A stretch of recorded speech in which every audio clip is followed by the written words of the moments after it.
Uma pausa no seu podcast para falar sobre a beleza, essa força poderosa que nos move. No Grupo L'Oréal, nós criamos a beleza com sustentabilidade. Utilizamos em nossas embalagens 85% de plástico PET de origem reciclada.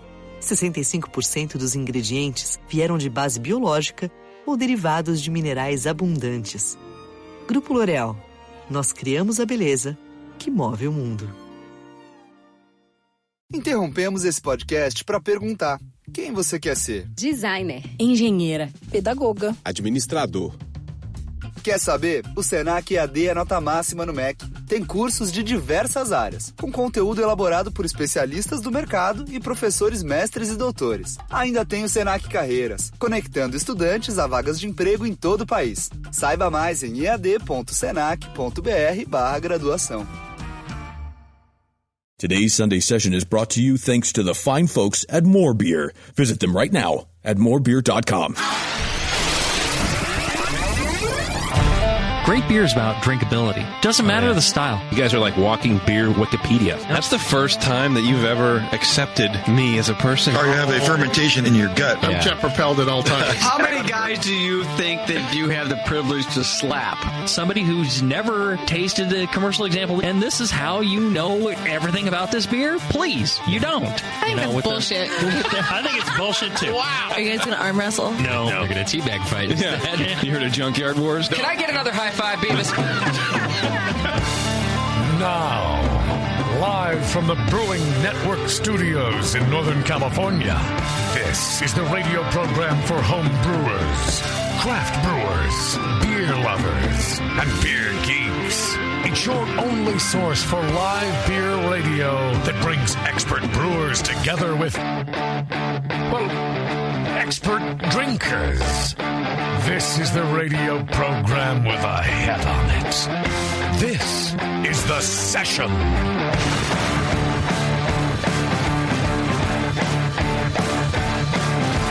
'Tis the season for El Sully. Everybody together now. Yeah. I love El Sully.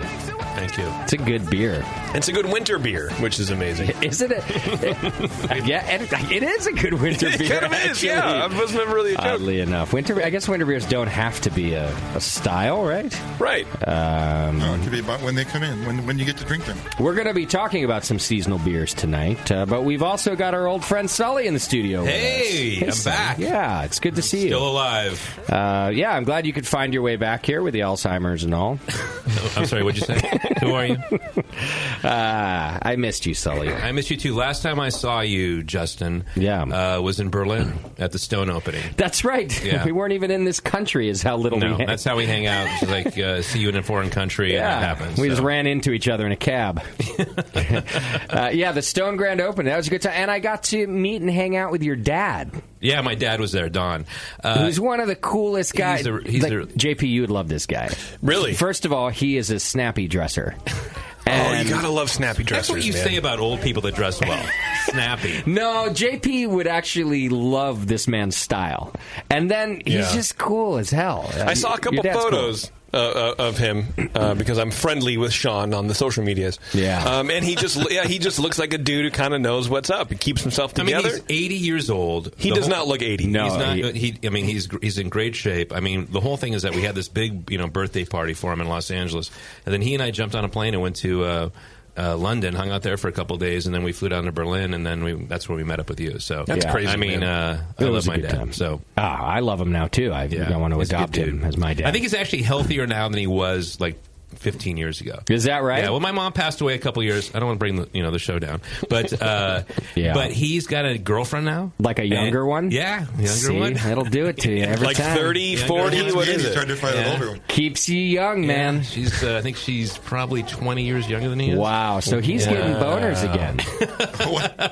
Actually, I'm concerned about that because I want to make sure that of course, I have those boners when I get older. I want to make sure that the DNA is there. So you're like, Dad, I'm not asking to be creepy. creepy. This is market but research. It still works, Dad. I'm 80. It will still work. Give me an up or down, please. Your dad is test driving your jeans for you. That's amazing. If I drop this glass on the ground and you say stop, does that mean it's like a weird way to answer the question? All I need to know. Yeah. So no, he was great. We had a great time over there. That's actually the first time that he and I have traveled together, like alone like that, without anybody else really. And we just had a blast. See, I could see that as being difficult for you because you travel so much and alone. I could see you as being a very particular type of. No, my dad has. We have Come a on, Dad, keep up. Yeah, exactly. Yeah. We have a laissez-faire attitude about driving or about traveling, which is let's just hey, you want to do that? Let's go do that. Okay, so that was great. And then the Berlin Stone opening was.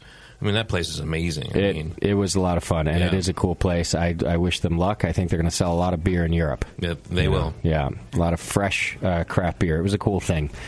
Well, we're back in the U.S. We got Sully on the show today. We're going to be talking to him about the 21st Amendment, as always. The ongoing behemoth that is the. I didn't tell you this, but I actually left the company. Oh shit! I've started my own coffee company. Drive over. No, I've been cleaning the floors out here at the Hop Grenade. Sully's been doing our bathrooms for a couple weeks now. I mean, he's a friend. You got to take care of him. Yeah, we need more towels. I appreciate that. Yeah, we just throw our dirty I've towels. got more mints back there now too. In the Thank you, Sully. Don't let it happen again.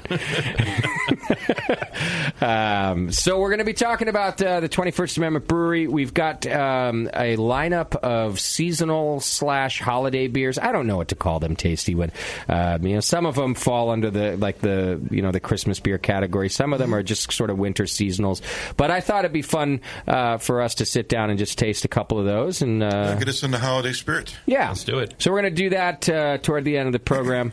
In the meantime, let me just let you know about a couple of things. First, I want to thank our sponsor, More Beer, who brings you this session and every session that we do, even when it's on a Friday, like it is this time. First time ever. They don't care. Talk about laissez-faire attitude. They'll let us do whatever they want. What's great about More Beer is that the 21st Amendment is right around the corner from them on Marina. Oh, yeah. Yeah, their new place down in San Leandro. So anytime there's something that we need, and we can go there. I got walk in, they go, can I get 180 pounds of Citra, please? And they're like, no, we can't do that, Shaun. 1 ounce at a time. No, but it's totally come in handy. I bet. Literally, let's go get that, or when we're doing test batches or something like that, we'll get some yeast or even just small parts and things like that. So, what do you do test batches on? Well, beer. We make beer, Justin.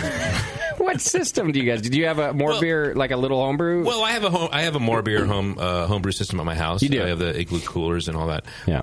And then so I'll get stuff for that. But we may try different yeast strains in a small little batch. Maybe run some wort off, put it in a carboy, and then put yeast in there and just see how it goes and all that. So forced fermentations.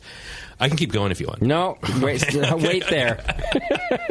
So thanks to More Beer, great guys who have been taking care of us, great guys and girls, as a matter of fact, have been taking care of us for years, and we love them over there. Okay, here's some important stuff happening. Sully, and Tasty, it's time for our annual American Homebrewers Association membership drive. Oh, great, yes. That's right. We're doing an AHA membership drive. We did this last year. As you know, we always tell you that you should become a member of the American Homebrewers Association anyway, because they do good work for you homebrewers. And they're the best organization to be a part of. You get Zymergy Magazine. You get all sorts of member benefits like discounts at pubs and homebrew shops and bars and breweries, you name it. Well, during our membership drive, you also get 2 free books. Just use coupon code BNARMY. You can click the Join the AHA link on the Brewing Network homepage. Join the AHA link right there on the Brewing Network homepage. Click that. Use coupon code BNARMY when you sign up, and you get 2 free books. One of them is Designing Great Beers. The other one I think is Brewing with Wood or something. Dick Cantwell is one of the authors of it, I think. Okay. Yeah, that's cool. Yeah, he has a whole book on wood right now. So I think it's that one, That book. Yeah. I should know the name of it. I didn't put it in front of me, but it's that book. Yeah. And then Designing Great Beers, Ray Daniels. the classic that everybody should own from Ray Daniels. You get those 2 books for free with your membership. And then, I'm not going to mince words here, we also get a little cut of the action. So you're helping the Brewing Network while you help yourself become a member. Use coupon code BNARMY at checkout and click the Join the AHA link. We're doing this up until Christmas Eve, December 24th. Oh, it's a short time. Yeah, it's a short time, so we're doing it from right now until December 24th. You could give it as a gift for example, to the home brewer in your life, or even not the home. I don't care. Right. I really don't give a shit who you give it to. Here, look, everyone needs fuel for the hearth. You know what I mean? Like, we all need to light something on fire at this time of year. So it could be a book. Wait, I don't know. Whatever you want to do. Yeah. Well, I can sweeten the deal. I'm going to give you a free sticker to the first 50 people that send me an email with their receipt. Okay. That they use the offer code. All right. The email is tasty@thebrewingnetwork.com. Wow. And you'll get a free Tasty sticker, the first 50. First 50. Okay. And I will sweeten that deal. I will fart in a jar and send it to the first 4 people. So if you know... Will you, though? Because you know they're going to call you on that. I will, but you have to pay for the shipping of the jar. That's the thing. So you got to give me you PayPal me $7 to send you the jar. But I will do it. Okay, so first 4 people that email JP with their receipt. Right. And PayPal him $7. I will fart in a jar for you. I love the fact the show has not changed at all. The show is as it was in your garage back in wherever it was. 11 years, Sully. We're the same idiots we always were. Alcohol and discomfort. Yeah. We went through a period where we smartened up a little bit, and I found myself to be quite miserable. We're boring each other. Yeah. Why, that's correct there, Tasty. Yeah. Well spoken. How very insightful of you. Tell me more, please.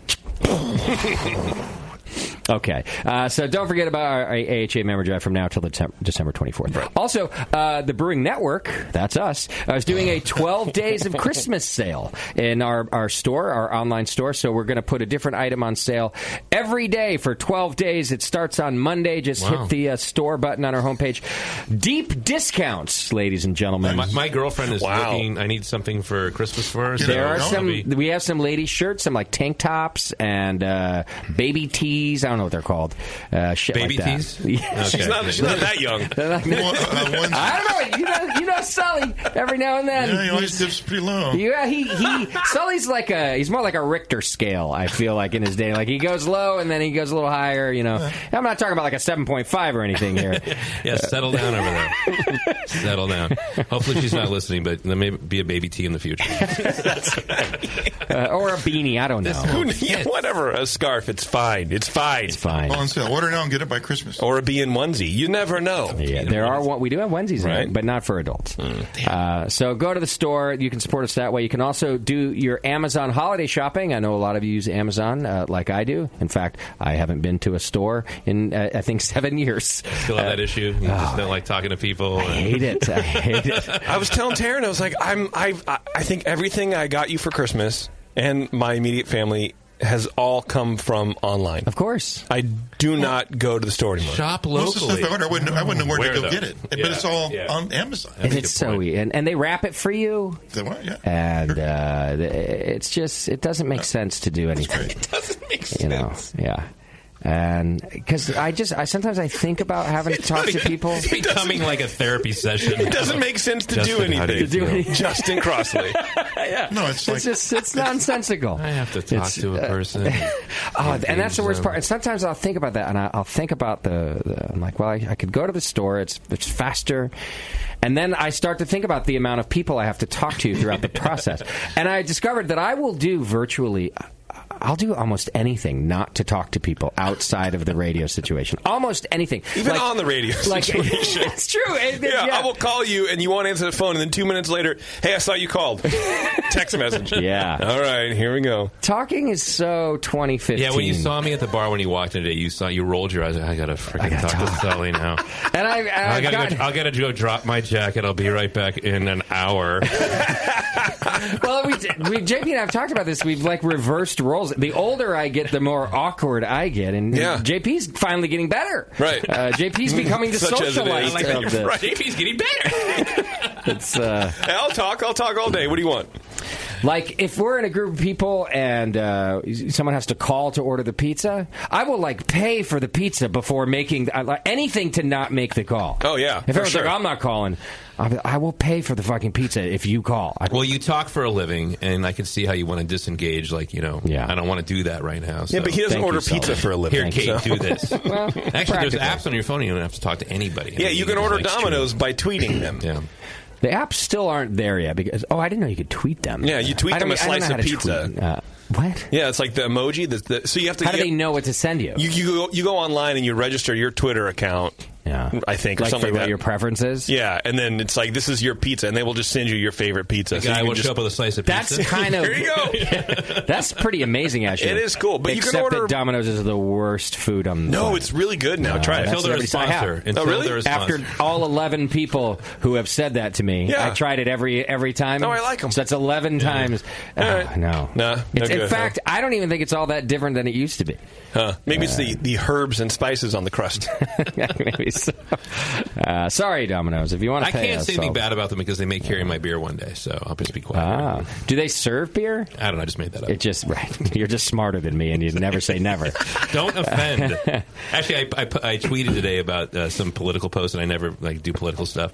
And I'm such a loser. I just deleted it immediately because I felt like it would offend somebody. Oh man, because I think about that shit.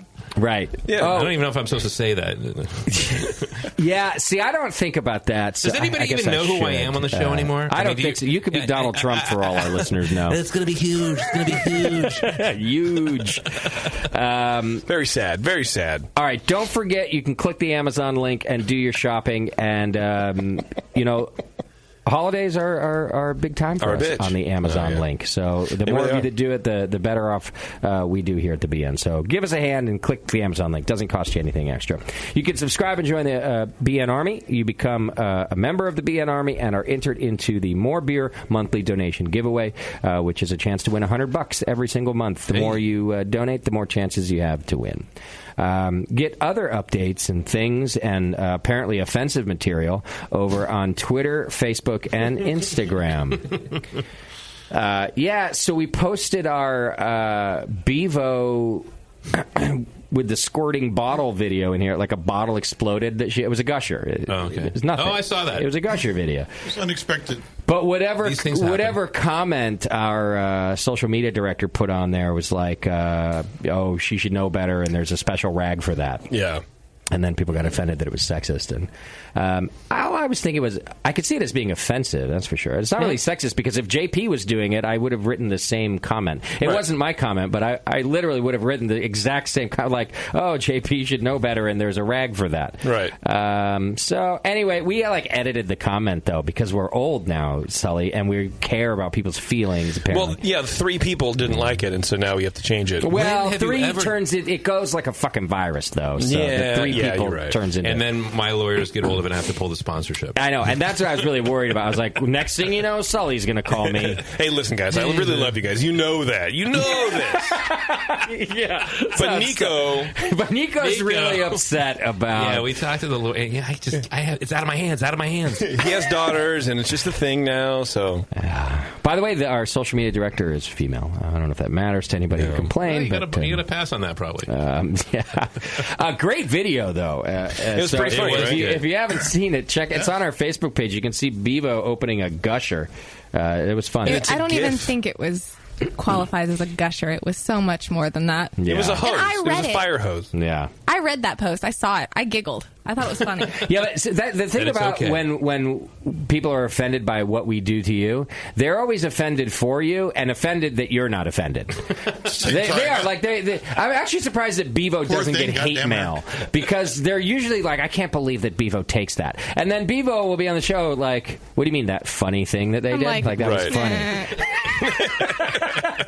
Well, that was my exact reaction. Like, that was funny. Well, I mean, there's a difference between sex and sexism. Yeah. And a lot of people who like to get easily offended don't understand that there's a difference. We definitely were sexualizing the act of the bottle exploding. Right. But like I said, I don't really care whose face it was showering. The joke was the same. It was almost flattering. She was like, she's been around guys a long enough time to know this happens.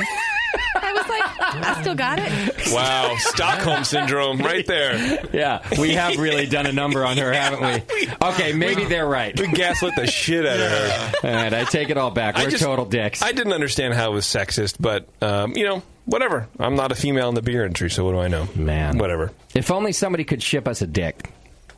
Oh. You know what? Such a thing? There's a website for that. There is a website. You can go to shipadick.com. This is, ladies and gentlemen, this is alert, not a joke. This is not a joke. Yeah, this is real. And yes, we are doing this just after being accused of being sexist and everything else we're Let's accused also of. not I could ignore give the a fact shit. that I introduced this sponsor to us. It's true. You both found it. Ladies and gentlemen, you can go to shipadick.com. You can anonymously ship your friends or enemies a giant cardboard dick. They measure almost 30 inches long and 17 inches wide. Is that big? I'm asking for a friend. I just no idea. Just curious. He's asking for his dad. Just saying. That's what they sell at Ship a Twat. I don't actually know if that. But they do have one for almost every holiday. They've got a Christmas dick, a birthday dick, a football dick, an election dick. They have a menorah dick. They have an Easter dick called the Resurrection. Each candle's a little wiener. That's inappropriate. That's offensive. It's sexist. That's offensive. Okay. There's other options, too. You don't just have to get one. You can get a box of dicks.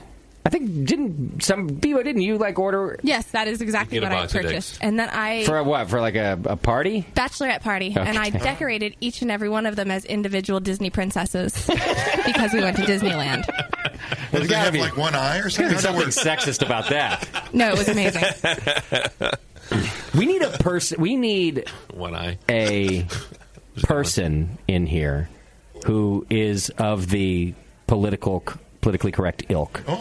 To just constantly hit a buzzer every time we've been sexist. Yeah, like an FCC just monitor. Just for fun, not because we would stop. I just would find it fun to be told every time, that was sexist. Well, I think we should get one of the people who commented on our Instagram page. I'm sure they would jump at the chance to teach us the proper path of conversation. Oh no, you're missing. They would not get to teach us. They would have one job, and right. It would just be to hit a buzzer every time. Well, that's what I mean, right? To them, it would be teaching us, but for us, it's just a buzzer. But I think that's great. I think we should hold. Oh, that's what we should do. We should hold interviews, like auditions, essentially for it, and just see the level of offense that we can commit to this person, and then as they're crying, mascara running down. We go, "You're hired! Congratulations, you did it!" My mascara never runs, JP. I don't know what you're. I don't spend that much money on makeup, so okay. Well, there's lots of things you can do. Just go to shipadick.com. All dick orders are 100% anonymous, so you can ship one to anyone, even your boss. Yeah. For example, I hope Sully gets one. Ship one to Sully at 563 2nd Street or 2010 Williams Street, San Leandro, California, 94577. I do not need a dick. They're sent in a very discreet box. Take 20%. They're scented? There's what? They're sent in a very discreet box, and it's sent from Hugh Johnson.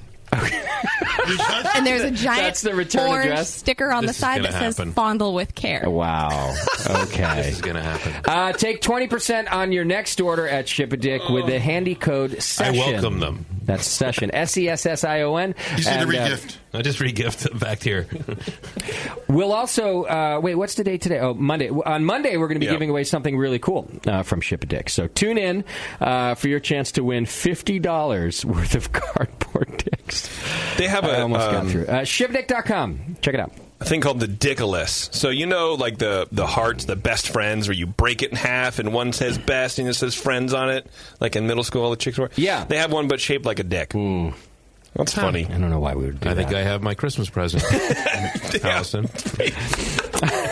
Oh God, I would buy that for you if you both wore one. Maybe you already have. All right, let me make this easy for you haters. You can send your feedback to feedback@thebrewingnetwork.com, and we'll read it on the air. We don't care if it's criticism or praise or even just your drunken rants. We get those. How many years has it been? Since what? You started this whole thing? Over 11. You don't care anymore. No. You literally something you just like. Nope. All right. I like that. There's no editorial. It's just like read the letter. Yeah. It's something to do between Game of Thrones seasons. Really, quite frankly. Yeah. I found that all of the years of caring did me no good. I didn't sign up any national sponsors that are sensitive to these things. I didn't. The world never came crashing down. And in fact, I pretty much verbally abused any hater to the point of leaving us alone anyway. That's right. All the haters. You're worried about 3 people that didn't like a beer gushing. I know. It makes good radio, though. That's right. Okay. All right, so send your feedback to feedback@thebrewingnetwork.com. All right.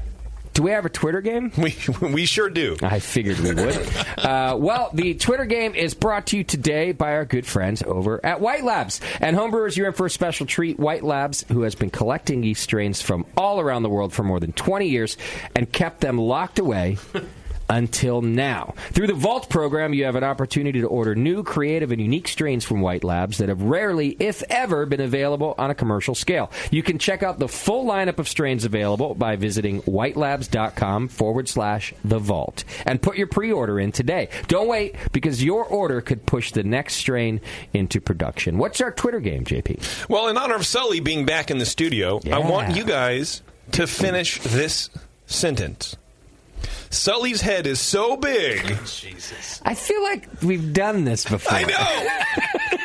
It's an oldie but a goodie. It keeps getting funnier every time I say it. Before you say it, though, I will say this. I think your head's shrinking. Anytime, I've actually lost a lot of weight, but we'll go in that later. Okay. But every time I meet somebody in person who's like heard this thing, my head's big, they're like, your head is as big as everybody says it is. I mean, it's big, don't get me wrong. So, in a way, what you're saying is we're helping you. Yeah, it kind of helps out, I guess. You're welcome for that. Yeah, thank you. All right, well, it's JP's game, and I'm not going to... I don't know. What am I going to do, man? Sully's head is so big. This. Blank. All right, that's our Twitter game today. There we go. All right. Bring it. Shall we do some feedback? Let's do it. All right. Feedback's brought to you today by the Beer Law Center. Our good friend John over at beerlawcenter.com takes care of the BN trademark, and he can do it for you, too. He can also do your TTB filings or anything else you need help with in the brewery legal world. John's your man over at beerlawcenter.com. All right. Mark writes in. Mark. He says, sup, cuz. So he grew up in the 90s. Just wanted to drop a line and say thanks for the great shows. The last 2 months have been amazing, with Jip and Justin both finding their groove again.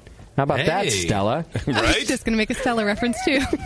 I love drinking Stella. Apparently, I grew up in the 90s. Also, thanks for all the info that I've garnered from you guys. The 2 most influential shows that improved my beer was Jay-Z's 2-liter starter preaching and Justin's Honesty in All Grain show.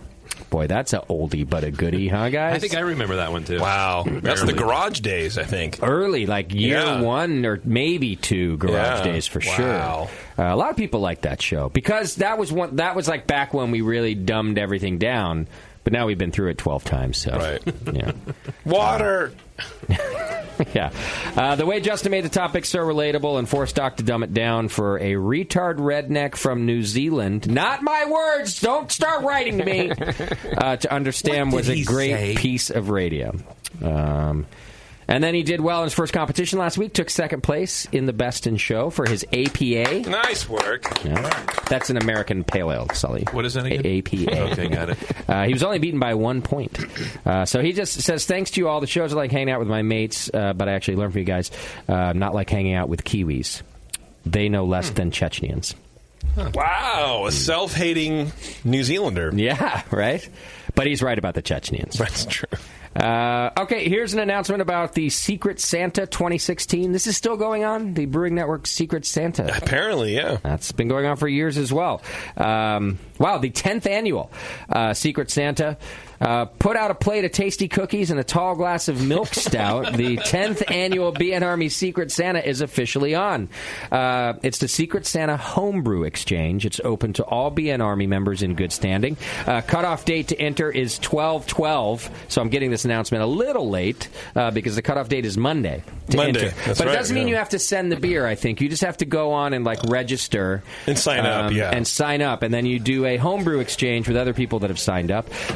So info on how to enter is in the general beer-related section of the forum. So check it out. Sent from 3 hoes and an elf. 3 hoes and an elf, whatever that means. I don't know. I don't know either. Ho, ho, ho. Thank you. Get it? Like why Santa. the elf? Are you joking like you didn't get it or you did get it? No, I didn't. I totally didn't get it. Oh, yeah, no. Ho, ho, ho, I'm Santa. pretending I did. But. Speaking of Santa, Tasty, that beard's getting a little long. Well, I'm going to get a mall job, I'm thinking, this year. A what? A mall job? You know, playing Santa. Oh, okay. Yeah. Like, you can make like $1,000. I'm already mauling people otherwise. Yeah, not an MAUL. Not little kids on my lap. This is more like. Are you going to let it grow? It looks a little bushier than normal. I'm letting it grow. Yeah. See how far I can go with it. Oh, really? You're going to keep going? Why not? I don't see why not. I think you totally should. Great idea. That was good. I think it's been a long time coming, personally. Yeah. That's great. All right. Here we go. Some people are asking if you've gotten any other feedback about the iPhone app cutting in and out. He said it's hard to listen to. No, I haven't gotten any other feedback about that. Go get an Android. I saw somebody Facebook complain about that. Oh, really? Maybe it's the same person. I haven't seen anything about that. I'll look into it, though. But as far as I know, it's working properly. And then he asked, is there anywhere I can go to stream shows pre-2015? Yeah, you can go right to our website. If you go to the website, all the shows forever and ever are on the website. And you can stream. You don't have to download them there, right? You can actually just stream play them right through there. the thing. Yeah, okay. Yeah, and you can do that from your phone. It's just the website's not really optimized right now to scroll through them all. Right. But you can search anything from there and then play it from your phone. If you know, like, just think of a brewery that you want to listen to. So Vinny, and chances Mitch, are Matt. Sully. Right. Well, I'll tell you what you do. Sully. So the 2&A is a great interview. I thought it was nice that you put yourself at fourth. That's fine.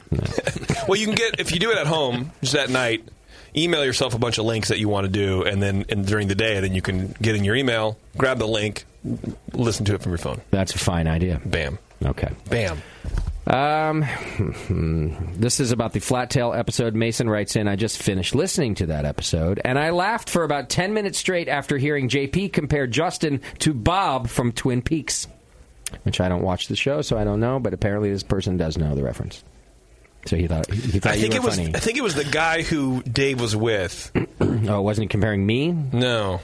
The old show, Twin Peaks. Yeah. Some guy looked like Bob the killer. Oh, okay. But not me. It was the other guy. I don't think it was you. I think it was the other guy. Right. But I don't know. Who knows? I don't know either. Look, I'm throwing out so many funny lines every half hour. I can't keep track. You know what I mean? I'm sleeping. I don't remember any of this. Right. This one's kind of a weird one. It says Google Gobble. The title is Dystopian Blowjay. But then he just says he was looking for an eye-grabbing subject line. Oh, okay. I've been listening to all of your podcasts for years, and I realize I have no idea what any of you look like. But I've always had an idea of what some of you look like. These are always good. These are always fun. Let's just reanalyze those two sentences. I have no idea what any of you look like, but I've always had an idea of what some of you look like. Based on voices and mannerisms. So almost all of us. Doesn't mannerisms imply that he has seen us? Like nervous Because you tics. see mannerisms.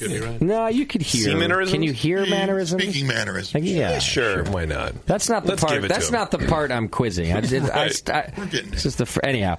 He says, I don't think I can go back now, even if I watched videos of you talking. In other words, he's what he sees us, how he sees us in his mind is it. It's cemented. He's a very complex man. Here he goes, and he gives us the celebrity equivalents of what we look like. Okay. So JP looks like Dane Cook. You got me. You should be so lucky. Yeah? Is he a handsome guy? I think he's like a handsome guy, right? Isn't Dane Cook a handsome guy, Bevo? I have to look that up. Yeah, I have to Is he the comedian? Yeah. Oh, he's a comedian? I mean, I'm not saying. I mean, yeah, sure. He's a handsome guy. I mean, he's handsomer than JP. Oh, for sure. Yeah. I do not. First of all, irrational? Listen, bitch. I don't think I look like Dane. I'm looking at this man right now. I don't think he's very handsome He has either. no idea what we look like. He just has an idea of what we look like. He's going by Dane's personality. Yeah, Listen, I don't know. don't tell Adam Edwards from Castle Rock, Washington, how to think, JP. This is his fantasy, and you look like goddamn Dane Cook. All right? Tasty. There you go. I got to look this next one up. See, yeah, at least you're You have a six-pack. I need to get a deeper V-neck, I guess. Yeah, you're the dying, flabby version of Dane Cook. Great. I have to look up this next one. Tasty looks like John Michael Higgins. John Michael. Anybody Let's see. I'm looking it up right now. The show's pausing right now. This guy. I don't know who the fuck this guy is. Oh, yeah. I love that guy. He's the guy, he's in Best in Show. Oh, yeah. And... there's other shows. And other shows. Yeah. Exactly. Happily Divorced, Kath and Kim, The Late Shift. Really good looks. He's got that right. I actually love that this is what Tasty looks like in this guy's mind. To this guy. When Tasty talks. Huh. Hang on, I'm going to close my eyes. Tasty, talk. He's talking. Yeah, you do look like him. That would imply that you sound like him, too. And then if that's the case, this guy sounds like a very old man. I'll read some of the script. That's he has a good role in that too. All right, Bevo looks like Caitlin Olsen. Is that? I assume that's one of the Olsen twins. Yeah, that's what you look like in. Maybe like post boob job. She looks like Katie Olsen. I don't have a boob job. No, Caitlin Olsen is not one of the. She does. She's. Oh no, she's the chick from Always Sunny. Oh, okay. Because I was going to say also you'd have to add about 150. Mary Kate Olsen. Add 150 to that chick too, and I'd centimeters on your height. I'd have to grow 7 feet taller. How old is she? I think I dated her once actually in L.A. for so. That a boy. Yeah, I could see that because I think this chick has that kind of gruff, that like Demi Moore sounding like Soto voice. I didn't even get listed in this list, by the way. Jamil looks like Grimace. This is who he thinks Jamil looks like. Okay. And he says, anyone else that I'm not acquainted with looks like Jay Bruchanel. Jay Bruchanel. Yeah, so we're gonna. Jesus we're Christ, terrible dude. at our pop culture. Canadians? I don't think these people are pop culture. Oh, yeah, I've seen this guy in things before. Jay Baruchel. I'm pretty sure the writer of this email is 17 years old. Right. Wait, wasn't he in that movie where the world ends? Never heard of it. I don't know what it's called. Is that a Christian movie? No. It's the one where they have... Never mind. Where Jonah, the fat kid from that movie, gets raped by a demon. In a world. In a world where it is a Christian movie. No. And then he goes to church raped by and demons gets in cleansed. Christian movies. Okay. God bless you. Anyhow, there you go. Thanks for writing in. He does ask, how does one send you beer? I hate bottling, but it seems worth to get us feedback. Food back, actually. Food back. You want some food back? You do not send me beer. If you'd like your beer evaluated on Dr. Homebrew, though, yes, you can email JP at thebrewingnetwork.com. There you go, JP at thebrewingnetwork.com, and he will happily accept your beer and give you great feedback on his show, Dr. Homebrew. Thank you. Okay, and then the last one is about our last episode of Lunch Meat. This is Lunch Meat? Yeah, we did an episode. Are you serious? Yeah. Oh, okay.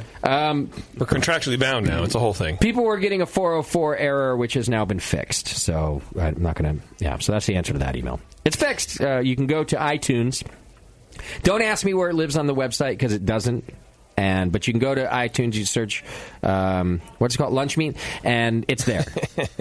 Did you try it again, JP? No. I tried it after Code fixed it, actually, of course. Okay, good. And then it seemed to work. So no, I didn't even try it beforehand. So I think everybody can get their meat now. Yeah. All right, and that's your feedback for today, brought to you by John at beerlawcenter.com. I'm sure John's so proud of being a part of that segment every week. I'm sure he is, too. Each and every week. All right, here's what we're going to do. We only have Sully for another 20 minutes. We're going to take a very fast break. We're going to come back. We're going to talk 2-1-A with Shaun O'Sullivan from the 21st Amendment. So hang in there. We'll be right back.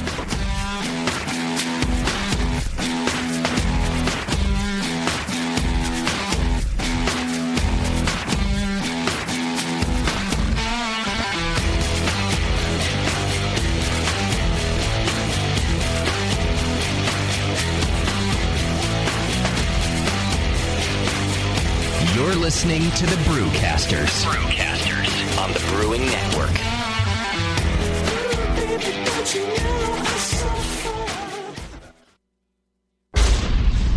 The 21st Amendment. Watch out! Do you like beer? They make beer. Watch out! Do you like friends and fun? They make friends and fun. Watch out! Do you still like to have a good time? The 21st Amendment. Watch out! The 21st Amendment in San Francisco, located at 563 2nd Street, 2 blocks from the building where baseball is seen and played. Try their beers in the pub or try them in the can, featuring Monk's Blood. Made with real monk. Watch out! So why not have the best time of your life? Go to the 21A and Shaun O'Sullivan will personally greet you with a can of Monk's Blood. The 21st Amendment. Watch out! This advertisement is not in any way affiliated nor associated with the 21st Amendment Bar and Pub, nor its subsidiaries or affiliates. This telecast is not copywritten by the 21st Amendment for the private use of the Brewing Network. Any use of this telecast without Jamil Zainashev's consent is prohibited. Suck it, JP. The Vault, created by White Labs. The Vault is a collection of new, creative, and unique yeast strains from around the world. These strains have never been available to homebrewers. Most have not even been available to professionals. You have the power to release the yeast. Through The Vault, White Labs is giving you the power to decide which strains are put into production and giving you the opportunity to brew with these strains. Visit whitelabs.com/The Vault and pre-order the yeast strain of your choice and encourage your friends to do the same. Once 250 pre-orders have been achieved, White Labs will put that strain into production. The strain will be mailed directly to your doorstep, ready to make the beer you've always wanted to brew. This program was created with the homebrewer in mind. White Labs is relying on you to help release these strains, which may blaze the way for future new and unique beers. Help release the yeast. Visit whitelabs.com/The Vault. Brewing great beer is a process of continuous learning, and the best books on every aspect of brewing can be found at Brewers Publications, with more than 50 awesome titles like Modern Homebrew Recipes by Gordon Strong, Designing Great Beers, the Ultimate Guide to Brewing Classic Beer Styles by Ray Daniels, American Sour Beers, Innovative Techniques for Mixed Fermentations by Michael Tonsmeyer, For the Love of Hops, The Practical Guide to Aroma, Bitterness, and the Culture of Hops by Stan Hieronymus, and Radical Brewing, Recipes, Tales, and World-Altering Meditations in a Glass by Randy Mosher, plus many, many more. These are the books and the authors with the knowledge to push your brewing farther than you thought possible. And you'll find them all at fine homebrew and book retailers everywhere. And visit the website at brewerspublications.com. Brewers Publications, all the best on beer and brewing. Since the first time the Brewing Network microphones turned on, More Beer was behind it. More Beer sponsors the programming on the BN because, like you, they love brewing. And like the Brewing Network, they love sharing their knowledge. Morebeer.com isn't just a website to place your next equipment or ingredient order. Morebeer.com also gives you access to free beer information that will make you a better brewer. Go to morebeer.com and click into the Learning Center. You'll find podcasts, technical facts, video tutorials, and more, including access to The Buzz, More Beer's social network of more than 5,000 members. And some of them might even be crazier about beer than you are. Get over to morebeer.com today and take advantage of The Buzz, the forum, the Learning Center, and make sure you're signed up to receive the newest More Beer catalog. More Beer, bringing you absolutely everything for beer making. Marin Brewing Company in Northern California has been making award-winning beers for more than 25 freaking years. Today, I want to tell you about their new 12-ounce cans of Mount Tam Pale Ale. The good stuff. Mount Tam is bright gold, 5.5% ABV to keep you feeling good, and has been winning awards since 1989. If you're visiting the Bay Area, get your butt out to Marin Brewing Company. They pour tasty beers and serve great food every day until midnight. Come in for a tour, stay for the food, and pick up a 6-pack of cans of Mount Tam Pale Ale to enjoy at home, camping, biking, or whatever the hell you do. Owner Brendan Moylan has this to say about Marin Brewing beers. It's freaking awesome. Marin Brewing has won more than 100 gold medals in international competitions. Check out marinbrewing.com for all their award-winning beers, food, and merch. Marin Brewing Company in Larkspur, California. Award-winning taste, refreshing finish. It's freaking awesome.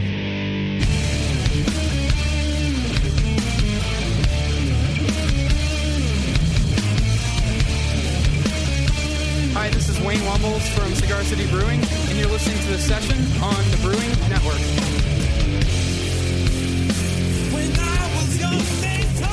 welcome back to the program. Thanks for sticking with us. I want to remind you about one of our wonderful sponsors who's been with us for so long, Williams Brewing. You can go to williamsbrewing.com. Since 1979, Williams Brewing has offered the finest equipment and freshest ingredients and the best customer service in the business. They got a full lineup of inner tap forward sealing beer faucets with interchangeable spouts, as well as a new grain mill motorizing kit that features a gear motor that spins your mill at the correct 180 RPM without the need for hazardous belts. Also, they've got the new Mark II wort pump, a magnetic drive high-temperature pump that starts at only $69.99, but does the job of pumps costing twice as much. Other exclusives, the Brewer's Edge mini regulators, as well as exclusive line of Keg King kegs and disconnects. They got a lot more, too, so go check them out at williamsbrewing.com to browse their vast selection. And while you're at it, thank them for sponsoring this program for, I think, over 9 years now. They've really been at it for a long time. That's huge. And we appreciate it very much. Much like our next guest, Shaun O'Sullivan. Nice segue. Sully, of course, in the studio with us this week. And we've got some beers to get through. You know, brother, first of all, I miss you, man. You do? I mean, when was the last time we sat across the table like this? That really has been a long time. Anyway. I was looking forward to this show because you're here. Because you thought Nico was going to be here. Because I thought Nico was going to be really. Yeah. The thing is, I like talking with you more, but Nico is handsomer. I mean, you guys know, you've established that in the group, right? That, you're the talker, but he's the looker. Have you guys, or is that's why you don't even talk to each other anymore? He was a theater major. I know, so it bothers him that you're the talker. He kind of does, because I've taken his career, basically. Right, yeah. No, Nico does his own thing. He talks as well. I talk as well. We do a lot of talking. You don't let him do anything. No, it's not true. I don't even think he works at the 2NA anymore. He totally does. All right. All right. Well, he doesn't. I'll tell you what he doesn't have is a beer named after him. That's true. And a gold medal winning beer. Yes. At that. Yeah. So El Sully is in my glass right now, and it did win gold at this year's Great American Beer Festival. And I got to say that I don't think anybody in that room, and certainly not in this room, was surprised about that. Oh, wow. Thank you. This is one of the best beers of this style that has come out in so long. Absolutely. I think in craft beer, I really mean this. It is such a true... Tell us what you're going for so that people understand what I mean, because it's so true to your vision. I don't think anyone was surprised. Well, I mean, there's a story behind it. I mean, I grew up in Southern California. I lived near the beach, when I was down there. I drank a lot of Modelo. I drank a lot of Tecate Pacifico. I'd go to the beach a lot and ate a lot of Carnatus and all that. And it was just it just seemed like a natural. We were brewing this beer at the pub, and it just seemed like, well, we need something actually in our brand portfolio that kind of balances it out, because our lightest beer was a watermelon wheat beer, Hell or High Watermelon, and then a session IPA. And it wasn't, it was like, well, we got this El Sully beer, and it's a funny name, It's like, this Mexican lager that's brewed by an Irish guy. I mean, so what's more funny than that? Yeah. So that's... Nothing! Someone's going to be offended. I'll let you take the emails. You're appropriating cultures now, and that's fucked up. So we, and so we decided to kind of go down this path of making this beer. And what's interesting about it is we always say that it's, brewed in the same vein as that. I mean, it's like the base ingredient. It's just Pilsner malt, Vienna malt, flaked maize or corn, as you wish, and then we use the WLP 970. I might have that number wrong, from White Labs, the Mexican lager strain, and it's just Magnum and Northern Brewer. I mean, it's 18 IBUs, 4.8% alcohol. Okay, and it's just super basic. I like to say it's what Modelo dreams of when it goes to bed at night, because that has a little bit more flavor than beers a lot more flavor, frankly. of that ilk. And that's just because it's all malt, is what you're saying. Well, no, there's flaked maize in there, so there's corn in there as well. But you kind of need that. And I've been making cream ales for a while, which is essentially so one in the American style cream ale category. And of course, people are like, "Well, what are you talking about? It's not an ale, it's a lager." It was like, well, actually, if you look at the cream ale category, to get really geeky here, is that it is a mixed yeast category. So you can actually ferment at a certain temperature and then exactly, and then let it finish out. And that's what happened. But the funny story about this, is I was looking for a home for this beer, for the category for the Great American Beer Festival. And I was like, where am I going to put this? It has a little bit of haze in it. A lot of the American, lager categories, Pilsner categories, they don't allow for haze. So That's true. And I've been judging for about 8 years now. So I'm like, really, I know what the judges are like. Well, if it says it shouldn't have haze, and if it has haze, it might win a bronze. So the category before me, I think it was the American... the International Pilsner category. And Ska Brewing Company out of Durango, Colorado won the bronze with their Mexican lager, which is a Mexican lager, like similar to ours. And so immediately I was like, fuck, I have put this beer in the wrong category. Oh, no. So I'm like, in my anxiety moment, and I'm like opening up my phone. I'm sitting there in, the auditorium there at the convention center. How did I fuck this up? And I'm like, how did I totally fuck this up? And I'm leafing through, and I'm like, oh, and then as I'm going through this process, they go, and El Sully wins the gold. I was like, I guess I knew what I was doing. Validated. So it was interesting because it was just a moment. You don't. I never expect to win anything at those things. I'm not like Roger Davis on Suicide Watch. Take his belt and his shoelaces away if he doesn't win anything. I can't get over him. So he takes it really bad. He takes it hard, and so I just I just was giggling when it won. I could not believe it. So it was good to see, and I saw you there. It was. That was a lot of fun. I broadcasted for you. Yeah, thank you for broadcasting. I always have these awkward moments because I know so many of the brewers that come and win, right? But I know some of them better than others. Yeah. And so guys like you who win, it's like a no-brainer. I always jump up and give you a hug, mostly because I'm just really excited. It's the in-betweeners that I never know what to do. And they sort of walk by and they're like, hi, Justin. And I'm like, oh, right, we've met. Sorry, I didn't hug you. It gets odd and awkward. Maybe but you should hugging, just do the wave and the. But then I can't hug you because then I have to wave everybody. You see what I'm saying? Well, just you're like, could you? That's why you're recommending I do the wave, isn't it? Do the line. You're like, could you stop hugging me every time I win?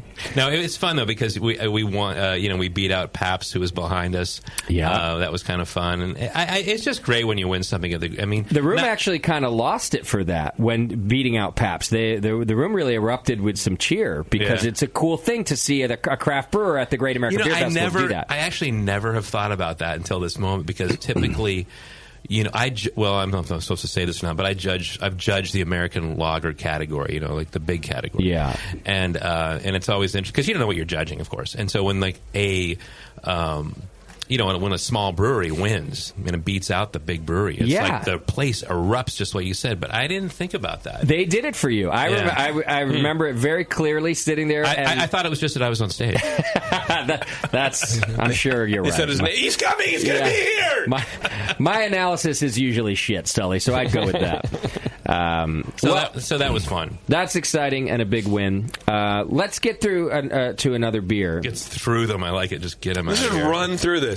Real fast about the El Sully. You're the one with the time constraint. I just want to make a quick point. Is that a lot of American craft brewers make a style like this because it's a good style, but it comes out kind of cidery, kind of like an apple cider, and this doesn't have that. Yeah, and so I just wanted to point that out. If anybody who has tried beers like this before and go, it's just kind of a weird thing. It's very different. I agree with you, and maybe that's what I was getting at by saying that this is the first time in years that I've really tasted a craft beer like this one. I mean, I like it. I mean, of course I like it because, it has my name on it and all that, but I think it's a really distinct, crisp beer, and I think that in the age of and I'm not discounting, the experience we're having right now with craft beer with all these different flavors and unique, brewers are doing very unique things with different flavors and all that, but sometimes it's nice just to come back, and it might be my age talking here, honestly, but you just want a nice little palate cleanser. You want something that can kind of finish you off and all that. Yeah. I agree. Can I say that here? Finish you off? You off? can say that. You were going to get a letter about it. Every sense of the word. And the other thing I want to say is that I was at this great ramen shop. It's called the Ramen Shop in Rockridge, and they serve El Sully. And you've been there before. The ramen shop. I love ramen. And I went in there, and they asked me. They were serving El Sully in cans, and they said, "Shaun, do you want a lime in that?" And I was like, what? Right? So you did it, didn't you? So what happened was I absolutely I thought it was going to lose my street cred as a craft brewer. I was like, nah, bring me the lime. Yeah. So now I had it. I was like, that's awesome. So it still is good. I have no problem with you putting a lime in that beer. Well, it's one of my stable beers now. You'll find it in my fridge. Thank you, sir. And my son thanks you. And his family after me. Did Did we ever go over the very backhanded compliment that Kate gave you about watermelon wheat once that Kate the Great tried to give you? She was so embarrassed by it to this day. She's sitting out there, as a matter of fact. But Kate the Great was trying to give you a compliment, but it was like it's so backhanded. She basically was saying to you... Was this at a concert? I don't remember. Okay. But she said, Sully, I just want you to know... I buy your beer all the time, and I keep it in the fridge because it's the only beer Justin won't drink. She was trying to say that whenever she buys beer, I drink it all before she gets to it. Right. But if she keeps watermelon wheat in there, which she really likes, I won't touch it because I don't like fruit beer, right? But she says this to you, and she realizes in the middle of it what she's saying. She's like, oh my God, I can't believe what I'm saying right now. You didn't say anything, of course. She left that night feeling so terrible. She's like, she should. Get her in here right now. She's like, I basically just told Sully you hate his beer. Look, watermelon wheat, Hell or High watermelon can be, it's very polarizing. Some people love it, or people are like, I don't know. Yeah. And you're, I don't know. Yeah, Kate the Great loves it. Fine. All right, Sneak Attack is the next one I think we have. Yeah, so Sneak Attack, I love this. I feel like it's like this is the show. That's that one, yeah. Yeah, okay. That's that one. So this is our saison. No.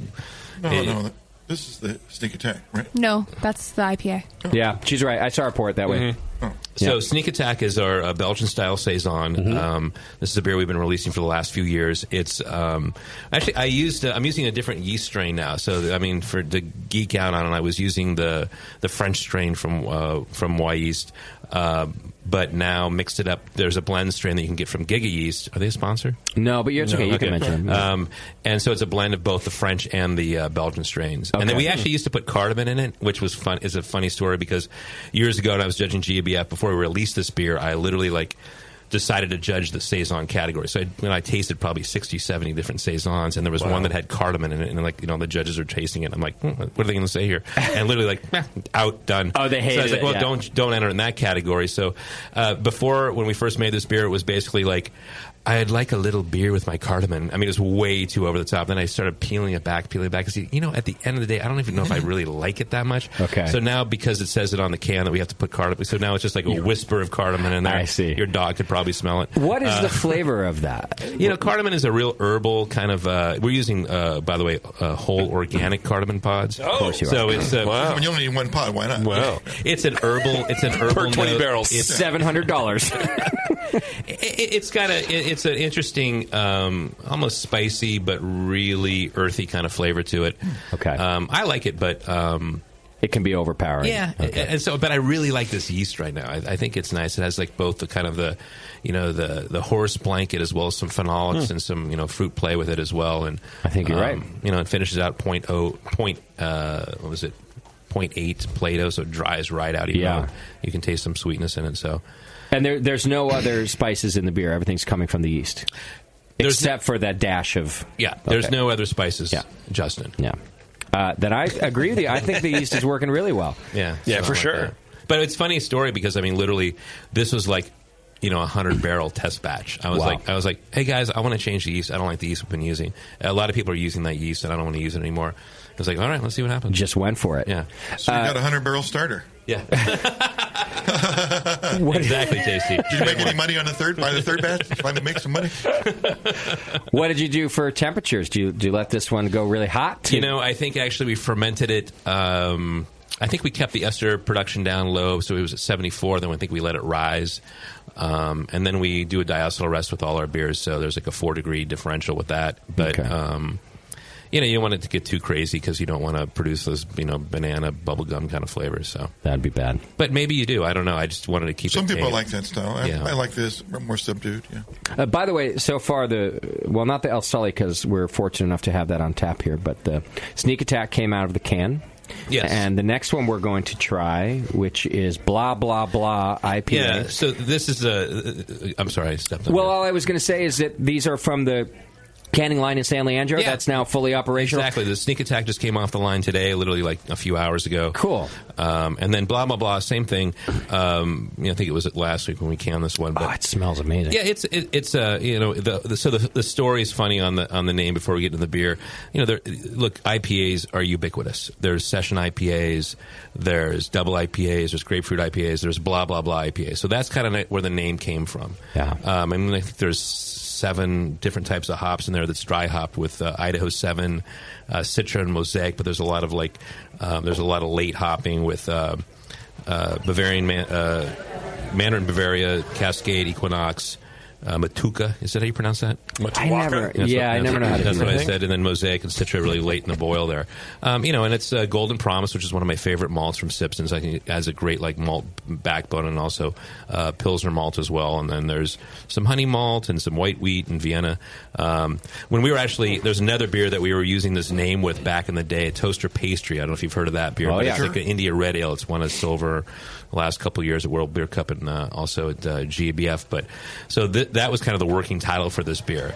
So because I didn't want to use Toaster Pastry because it's, of course, our new beer factory is this old Kellogg's factory. Yeah. And they used to make Pop-Tarts there and all that. So anyway, so we were using Blah Blah Blah IPA as kind of a placeholder, and then we were like, that's a really fun name and all that. Let's just turn it around. So now people are like, well, this doesn't taste like the Blah Blah Blah I had before. No. It's a new name. It was a only draft version.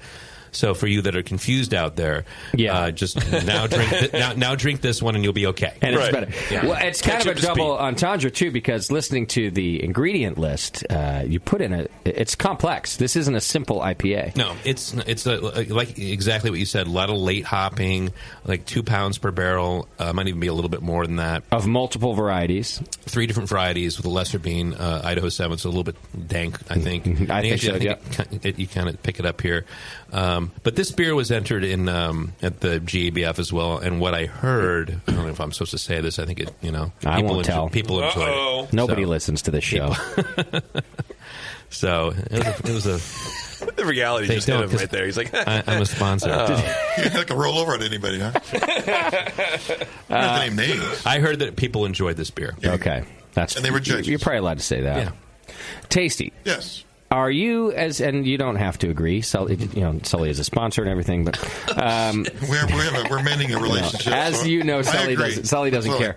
I want to know if you agree with how incredible that aroma is. That really kind of hit me in the face. No, it's got a lot of length. This is probably pretty fresh as well, though, I guess. Yeah, you said this is pretty fresh off the canning line. It's about a week and a half old, maybe. Okay, wow. No, the aroma just hangs around a long time. Yeah, and I really, and not just that it's, I don't like this word, but I'm trying to express strong. Like it's not just that it's pungent; it's that it's. I love that word. It's really pleasant. It's a very strong hop aroma that does not go into any. Sometimes you get like rubbery, I think, notes diesel. Or plastic diesel, and I don't think it has those. No, this is a blend of aromas. It's both floral and citrus aromas mixed together, which I don't know, seem to go well in the right proportions. I think sometimes if there's too much.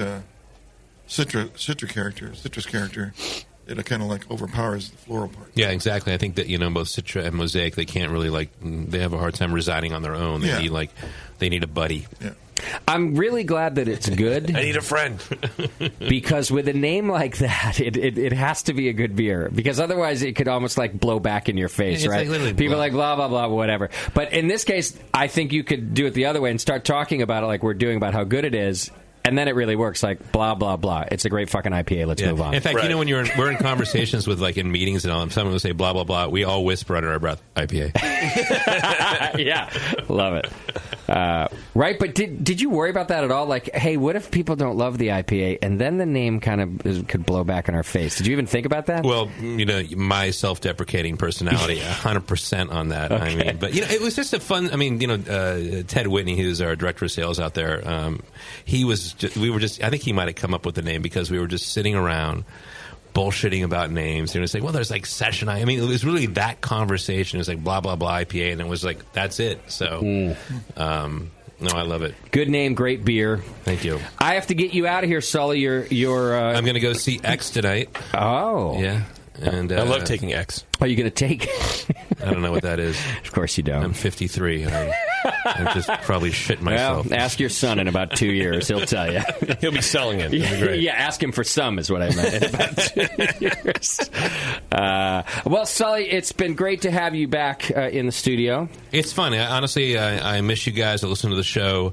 You've come a long way, man. You should be commended. I mean, for me, it's a nostalgia trip coming back here. I mean, where is Doc right now? Actually, he's going to be at the show. No, really, where is Doc? Yeah, where is Doc this second? Who has the collar on him? He's in a gutter somewhere, I think. Doc's in bad shape. No, he's out sick. But on that note, Sully, I wanted to, I used to tell you this all the time, and it's never gone away. You have a standing, co-host invitation. You can always crash this show and just sit with us. I love the fact you say that, but I think after the third one, like, is he ever going to leave? No, that's not true. Remember when Sully used to do the FM show with us all the time? Yeah. I love it when you're a co-host. Yeah. I even like you in here more than I like you out there, Sully. And I like you a lot out there. I'm getting what you're dealing there. I don't know. Come by once in a while. Yeah, anytime. You should co-host this. It's fun when you're in the studio. No, it's good energy. I like being here. I mean, I don't know if anybody's listening right now, but I appreciate everybody's support. I mean, I've been a huge sponsor of the show, and I think it's been instrumental in the careers of craft brewers since who were not craft brewers before that. And I think that you're doing a great service. And when I leave, I'll kiss you on the mouth. I appreciate that. The first part. All right, if you want to be a brewer like Sully, download the Beersmith homebrewing software. It'll help you design your recipes, plan your brew day, hone in your equipment, order your ingredient. I don't know, it does everything. All that kind of stuff. It keeps the inventory, which a lot of people like to buy in bulk. That's right. You can go to beersmith.com, get your free 21-day trial, and we use it, and you should use it, and it's free. You don't have to take my word for it. So go to beersmith.com right now and get the best brewing software in home brewing. All right, we're going to get out of here just for a couple minutes and then come back without Sully. Sully's got things to do. We'll be back with some beer news and our special tasting of holiday beers. It's The Session. Christmas. We'll be right back.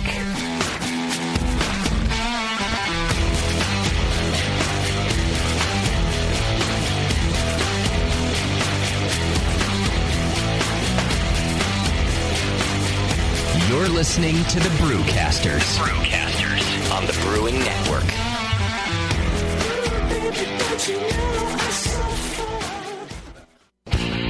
Your support of the Brewing Network means everything to us. We couldn't produce shows without you. And we love giving you something extra for that support. Like Brew Your Own magazine. You already know it's a great brewing magazine full of recipes, equipment how-tos, discussions of beer styles, and brewing techniques.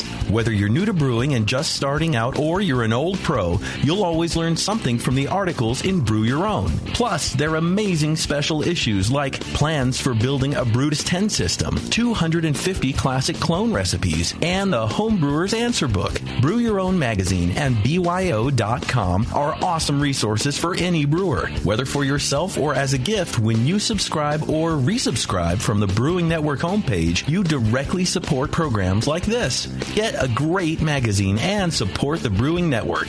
Subscribe to Brew Your Own right from thebrewingnetwork.com.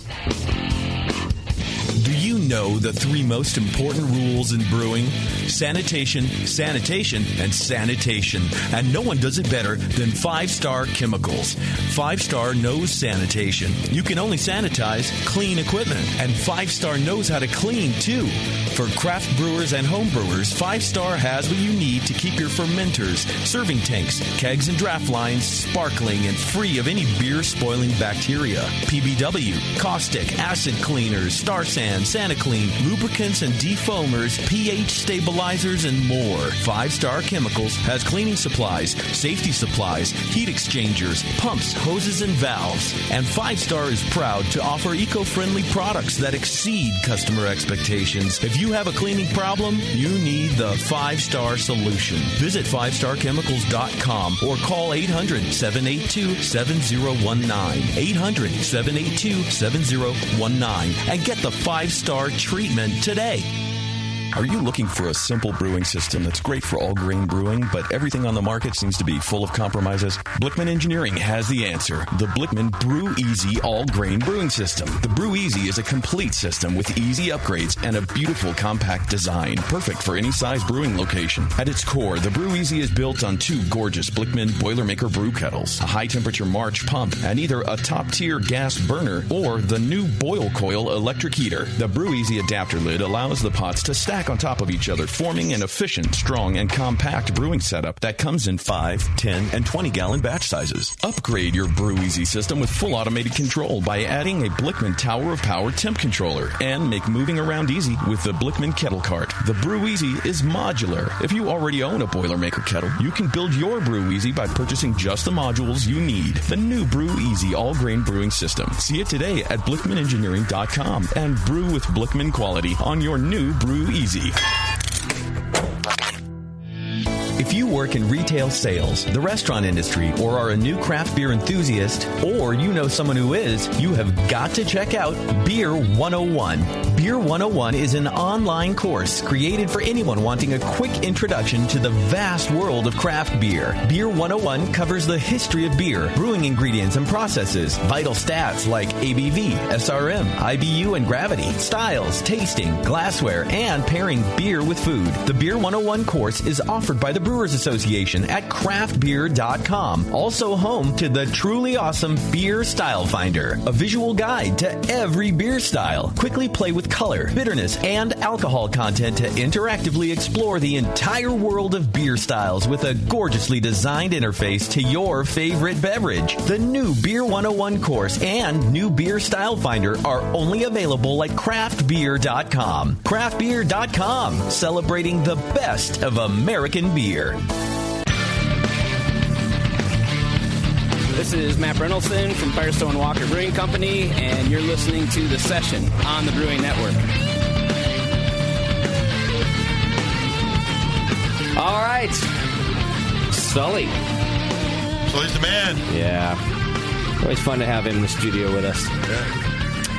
Yeah. Speaking of cool things, you know, Blickman's still giving away the Brew Easy system this holiday season. They've never given one away before like this, but they're doing it now. Blickman Engineering giving away a grand prize Brew Easy system with the winner announced the week before Christmas. So it's coming up. They got other prizes, too, that will be drawn, including a quick carb, a conical, a Hellfire burner, a Brew Vision thermometer. So go check it out. They're giving away a lot of stuff. You can go over to BlickmanEngineering.com and sign up over there. I think you just got to sign up for their newsletter or something like that. But you'll see. You can click the banner on our homepage or just go straight over to BlickmanEngineering.com, entering to win a grand prize Brew Easy system, which is they're sweet. Pretty sick, dude. Little piece of equipment, right? Nice and tight. Yeah, those things are nice. All right, you want to do some beer news? I don't actually, but I do. I like doing the beer news. Let's do some beer news. I get to pontificate. Yeah. You just sit there and absorb information, my friend, to which I will deliver via my mouth. Perfect. It's a lot like oral sex. Is that? Are you saying that to me because I'm a man? Because that's sexist. I am starting to assume your sexual preference. Yeah, and I apologize for pigeonholing you into that category.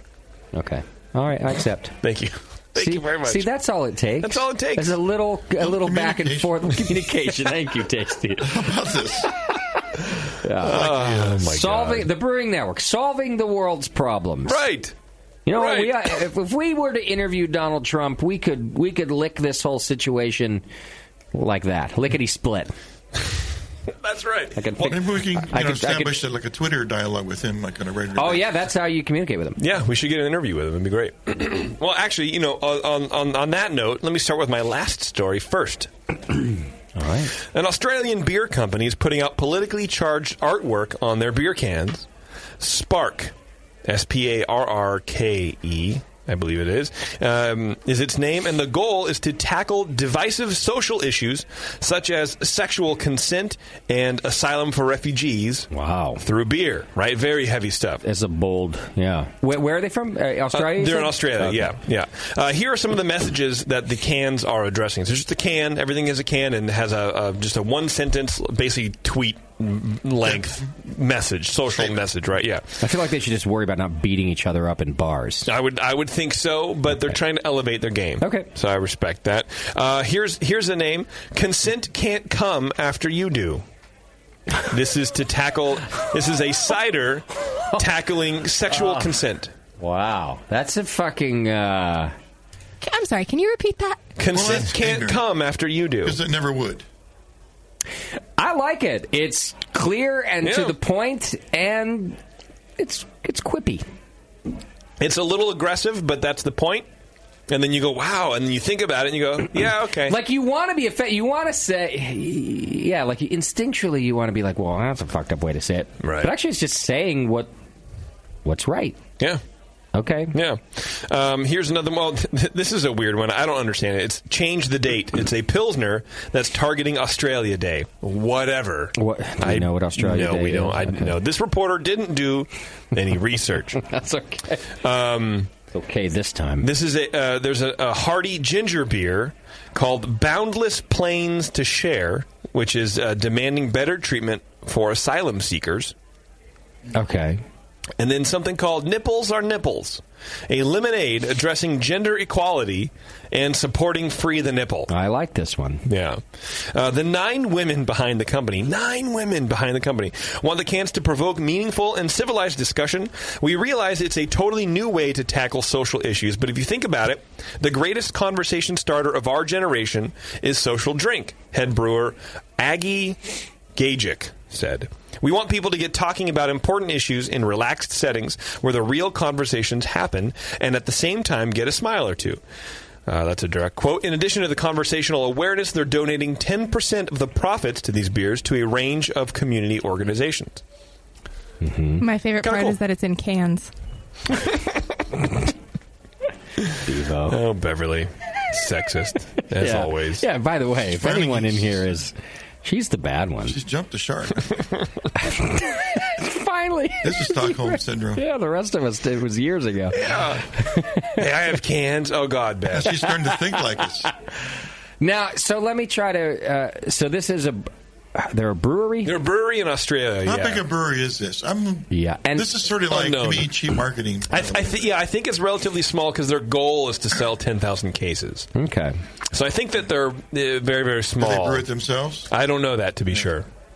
It sounds more like a marketing. I like the whole concept, but if the marketing is for a good cause, I'm okay with that too. Maybe it might be a contract brewery situation. I don't know that. I mean, they do have a head brewer, so I'm sure this lady's in charge of brewing the recipes and all that kind of stuff. I think it's very interesting, and it's a variety too. A ginger beer, a friggin' cider, a lemonade. Maybe it's a hard lemonade. I don't know, but that's kind of cool. Definitely contracting. There's no way they're. Yeah, that's probably true. Yeah. But that's okay too. And then I'm only asking questions. I'm not. There's no judgment here. Yeah. I'm trying to figure this out. And then, so their goal of starting the conversation comes from just the product and the label on the cans. It's not like they have events or that they have a tap house where you come in each week and discuss events. That's not the. The catalyst is the can is the packaging itself. Okay. Yeah. Right. That's what I gather. I don't think that they do, and maybe at some point they will if they have a tap room and have community events and stuff. Which, let's be honest, I mean, the beer community could be more involved in their local community. Yeah, a little bit more than writing a check to the Red Cross or some shit like that. Like, get involved in your micro community or micro local stuff. Yeah. Yeah. I mean, it sounds like a cool way to just kind of. If anything, just stir the shit a little bit. Yeah. If over time they come across as genuine and really behind the causes, I think it's got potential for sure. Yeah. Can you imagine having 9 partners, though? Right. That's a lot of partners in a company. All women. God, all men would be the same. All 9 anybody. partners. Yeah, how do you get along? 9 partners is a mess. Right. I mean, that's a lot of opinions. Luckily, the artwork is very kind of.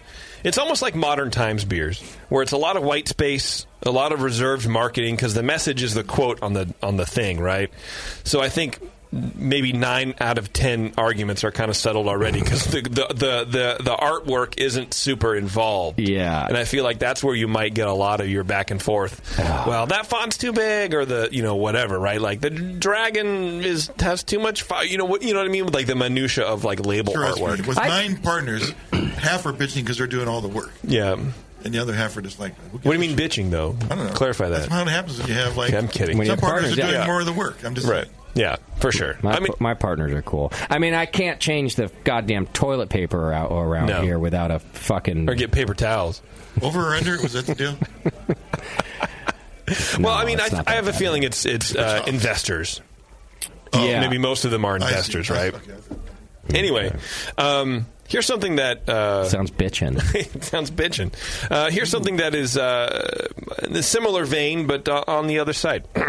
The craft beer scene has long been accused of various acts against women. This is very controversial. Oh, is our whole theme news? No, just these two. All right. Yeah, it just happened to be this way. That's too bad. That would make me happy. From sexism to promoting rape culture and everything in between. While some of these cases are questionable, this one is not.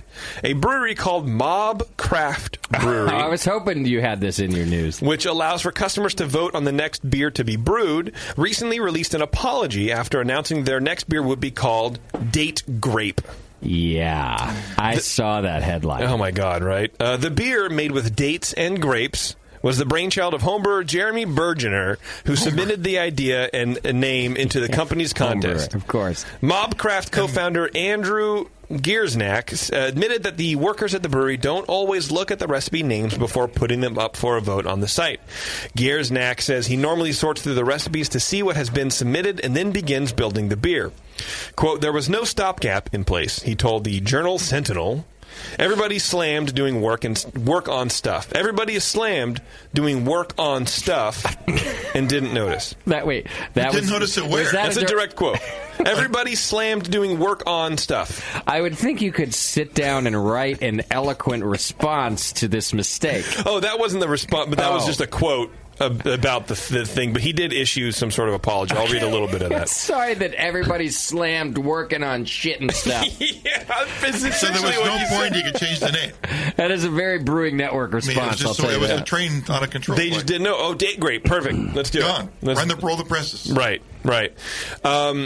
Quote, you shouldn't need a formal process to realize a name is offensive. This is a quote by Robin Klinge, the founder of Madison's Craft Beer Week, and also a group, now listen for the acronym here, Females Enjoying Microbrews.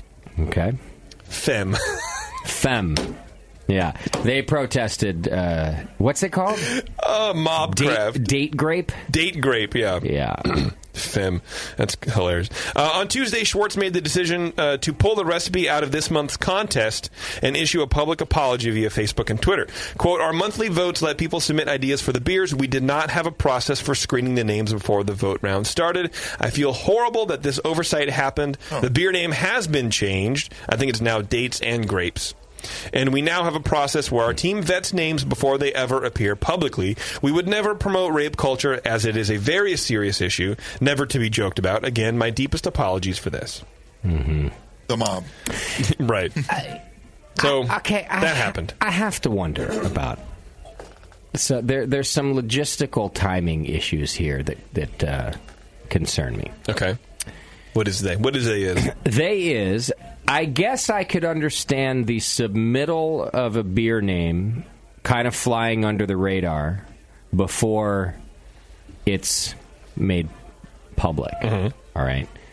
But from what period of time that the beer was submitted, I guess, and or made public. Made public, really. Mm-hmm. And the acknowledgement that it needed to be pulled down. How long was the period of time? Right. In other words, the complaints came right away. Did the brewery, if they came immediately... Which they would. Oh, shit. Then my question, I guess, is moot. But was there a period of time that goes by, and in other words, if nobody ever complained... Mm-hmm.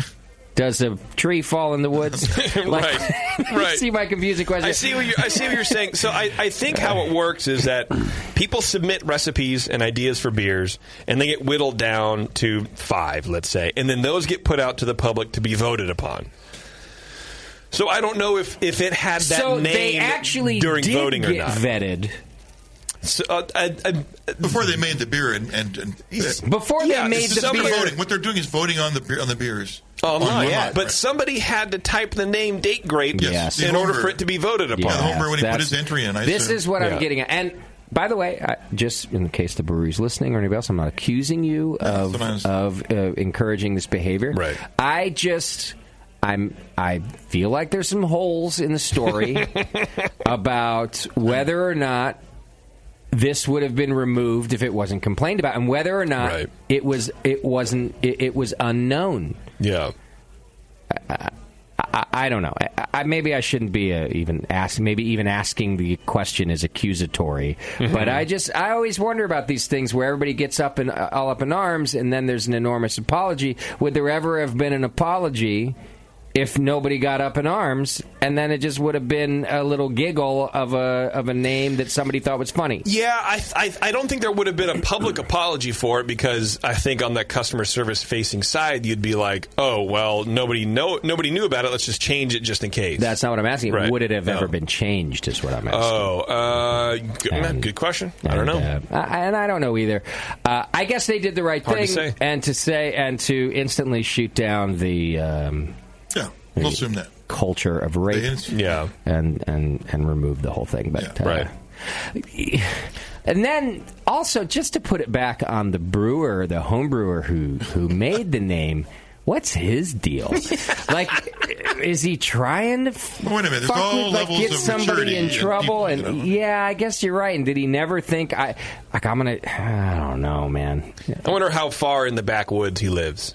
Like, that's just, I mean, you might as well call it like a beer celebrating the Civil War and call it the War of Northern Aggression. I mean, that's how like far removed you are politically if you're calling it Date Grape. Yeah. Like, you're just kind of an asshole. Yeah. Yeah, we got a lot of them in this country. This just in, Donald Trump was actually the home brewer who submitted that name and Date Grape recipe. But that's much more focused. And that one would have gotten through. Let's be honest. Maybe with dates and gropes. Apparently that's acceptable. Okay. Another one? Yeah. All right, here we go. It seems like beer sales in Colorado are going up in smoke. Bad headline aside, folks. The legal marijuana trade does seem to be having a negative effect on the rising craft beer sales numbers we are used to in Colorado. So far this year, sales have dropped 2% in Colorado, and along with other states that have legal weed like Washington and Oregon. Yeah. And marijuana sales have obviously risen in these states. An interesting data point that so-called mega beer sales are actually down 4.4% in those same states, which lead researchers to believe that much of big beer buyers are really just looking for some kind of buzz regardless of where it's from. So it's kind of worse news for mega brewers, but it might be a little disconcerting for craft beer folks in Colorado, Washington, Oregon. It could in the long run, I guess. I read that story and was happy to hear that it's affecting mega brewers more than craft brewers. Yeah. I mean, now that it's legal here in California, I don't want people going, like, is there going to be a pot bar next door instead? Mm-hmm. And, people go over there. But the article also kind of pointed out that the weed instead of beer trend tends to be lower income individuals. Mm-hmm. So those are the ones buying some of that macro brew, and before anybody gets all up in arms, I'm not saying that's everybody who buys macro brew is lower in income. Right. Just talking about what the article cited, and it cited that many of the people that would switch to weed now that it's legal are of lower income. Mm-hmm. It's cheaper to get high. Yeah. For sure. Well, and it's better on your liver. And it's cheaper in the long run. Too. Yeah. I would say that the people that buy beer in the grocery aisle versus the people that would buy their beer at a bottle shop. Yeah. There's a whole bunch of people entering the weed smoking side of the world. Yeah. Because now it's legal. They can actually go buy it in Colorado. Right. These are your 45-year-old people with, kids in high school. Yeah. And, not since they don't have to go and buy from the high school kid up the street or their own kids, steal it from them, they can just go and buy it and have a good, it's new to them in a way. Yeah. Yeah. So they're drinking. So I could see, they're drinking a lot less beer. Because they're like, stunned out of their minds. Well, if the trend continues, I guess, Tasty, you're going to have to help me open the pot network. I don't know what. In Colorado, I think they're trying to get legislation passed, and I thought it was going to pass, where there would be a way to smoke in bars. Really? In a room or like at the airport kind of thing or something. Oh, wow. I'd be surprised if you couldn't sell weed at a bar. Like gut the studio and turn this into like a little bar, like a pot-selling bar. Done. God bless America. Yeah, I think it'd be great. And Amsterdam. Yeah, put in a coffee station and. Oh yeah. Yeah, I think a coffee would be cool. Like do coffee in the morning. Yeah. I think it'd be great. Coffee in the morning, weed for lunch. Yeah. That's what I did when I was a stoner. That's not true. I did weed for breakfast and lunch. Dinner. And then maybe some coffee. Maybe I had coffee just so that I could have weed More for dessert.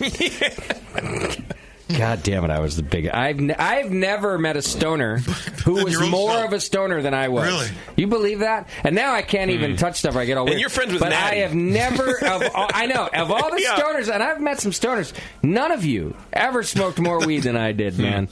And in the worst Even place, Chad? Even Chad. And boy, Chad's the only one who's ever come close. Okay. I'll give you that. So you're in that same league. Yeah, okay. We're still better. You're right. Chad, I can't, that's close right there. But, man, now... And you saw Chad, my old self. Look at him smoking before breakfast. Yeah, I'd come out, he's like on the couch, I was like, Want to rip? Yeah. I remember when I was 22.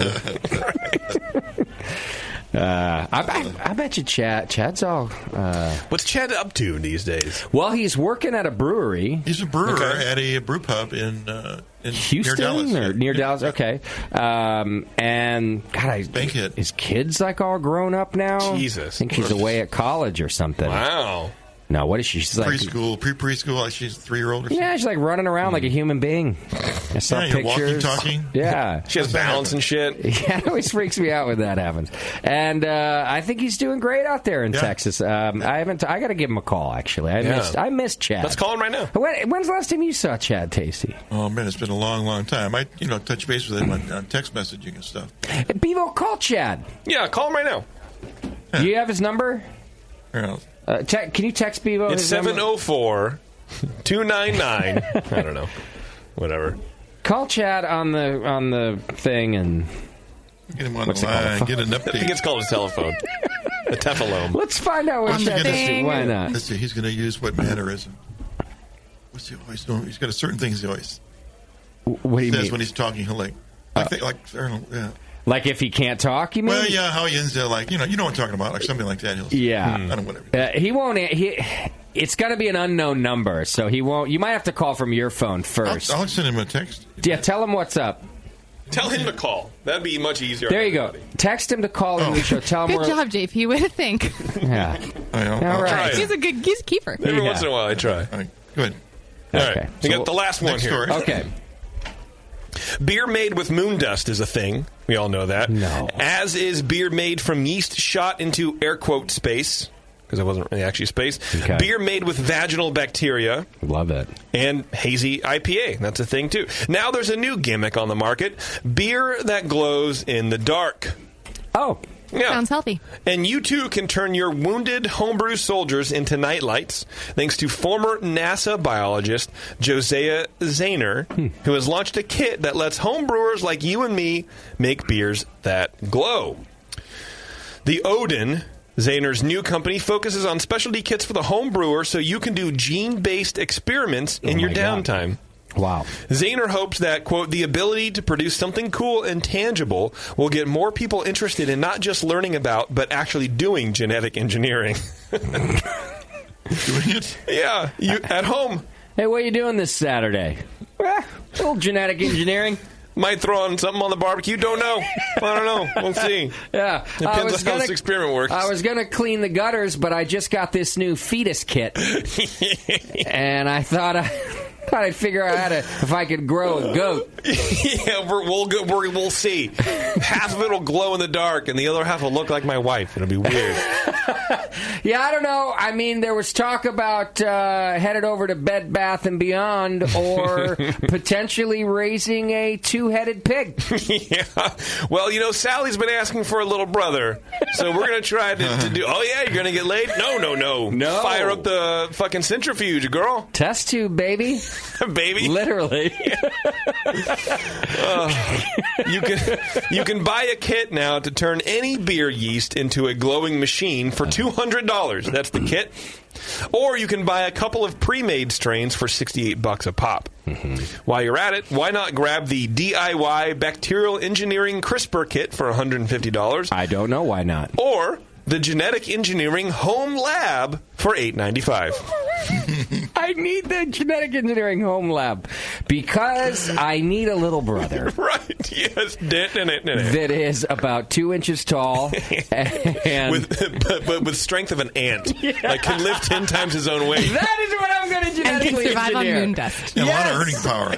Live in my pocket. Oh, God. Yeah, Why I thought that was not? amazing. It's apparently made from the jellyfish, like the bioluminescence in jellyfish. I know. Yeah. And you go on the Oda, and there's like photos, and it's this, like, there's the yeast cake at the bottom, and it's fucking bright green. It's trippy as hell, man. That is trippy. Yeah. I wouldn't drink it, but it's apparently safe. How much does it cost?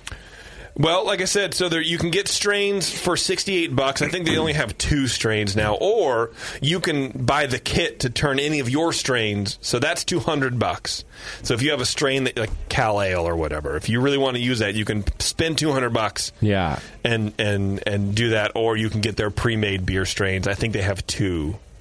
I think they have a French saison, actually. I feel like this company should team up with Ship-a-Dick so that you could ship an actual dick to somebody. Like a real live grown in a petri dish grow it dick. In there. Whoa.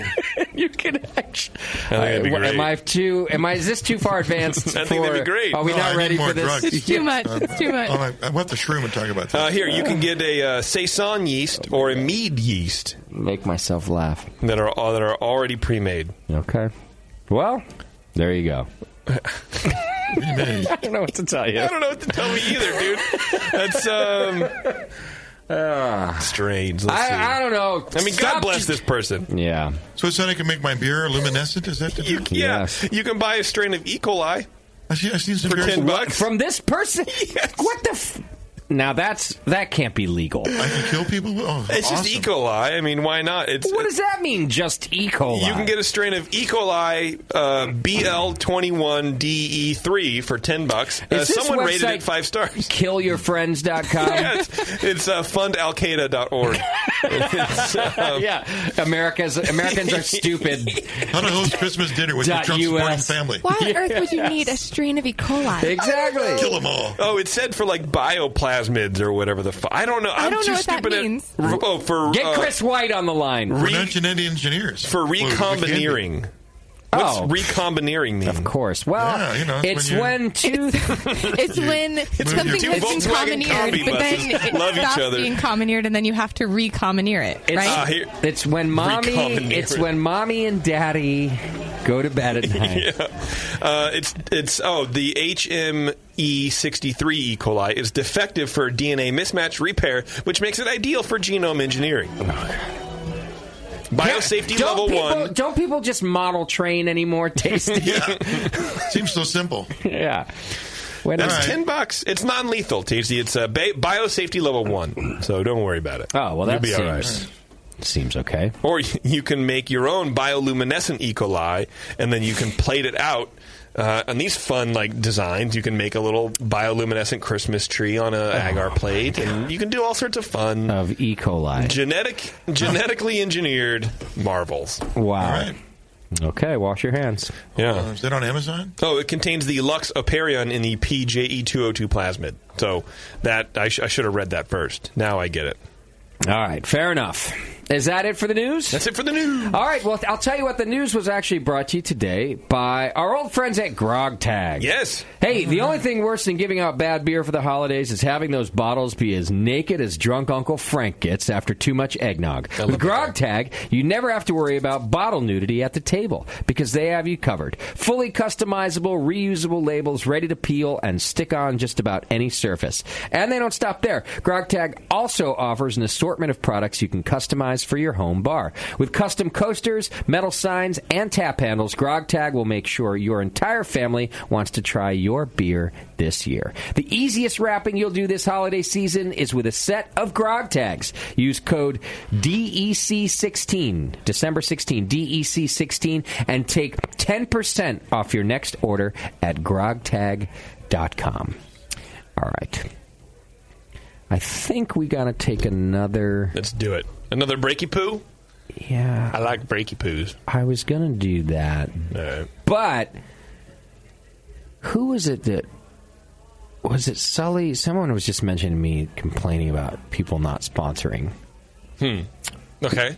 Well, a brewery has now actually... It's a brand new sponsor of ours.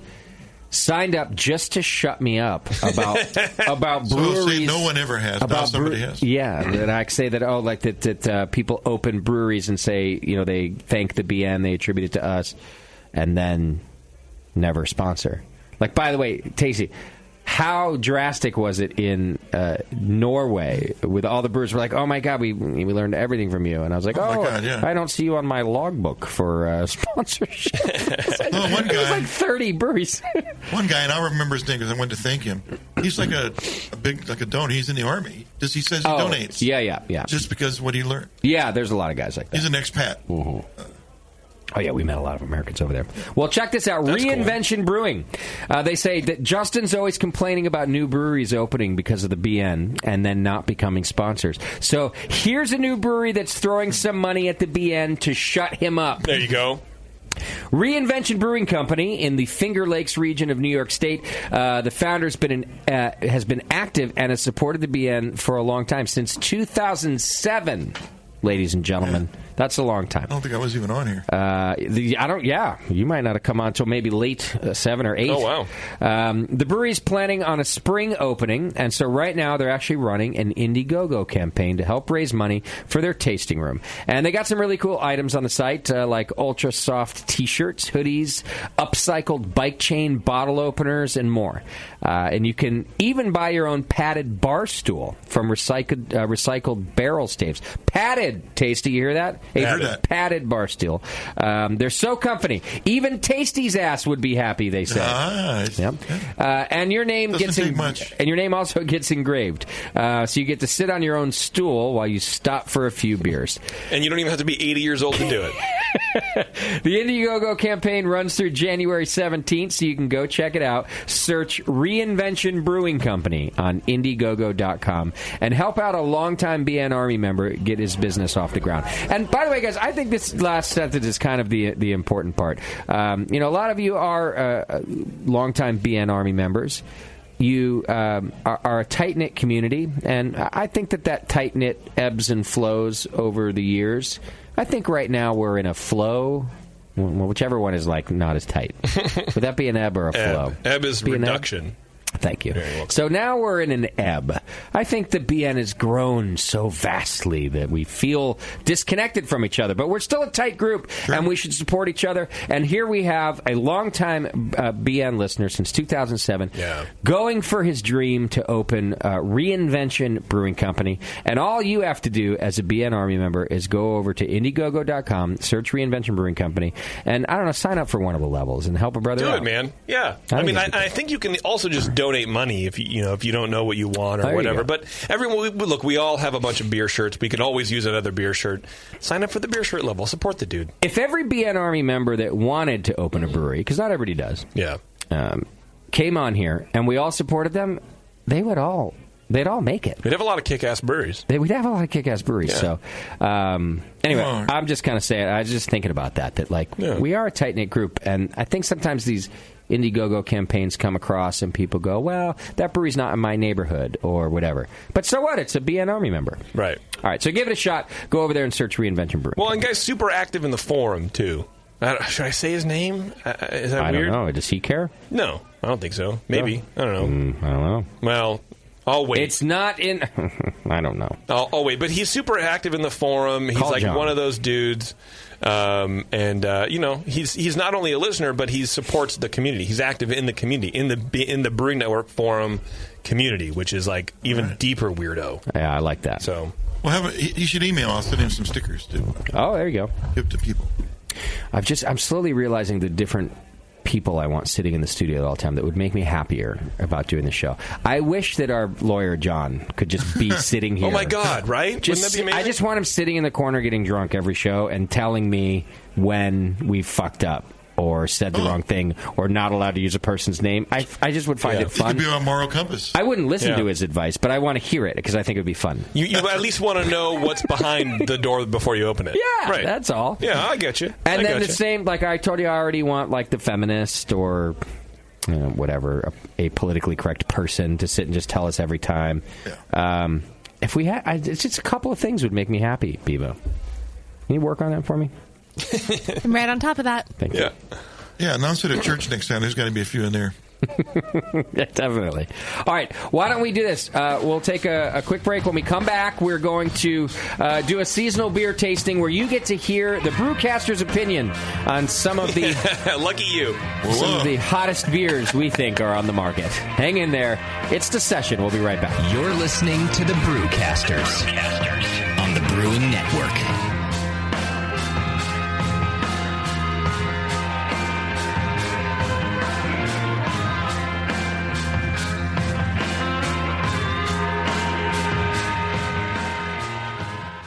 With over 20 years of experience making world-class craft beer and more than 100 gold medals in international competitions, Moylan's Brewing Company is not just a pretty face in craft beer. Just ask Brendan Moylan. What do we got here? The beer of the hour. Moylan's, gotta love that big M. It's like a sign of awesomeness. Woo-hoo!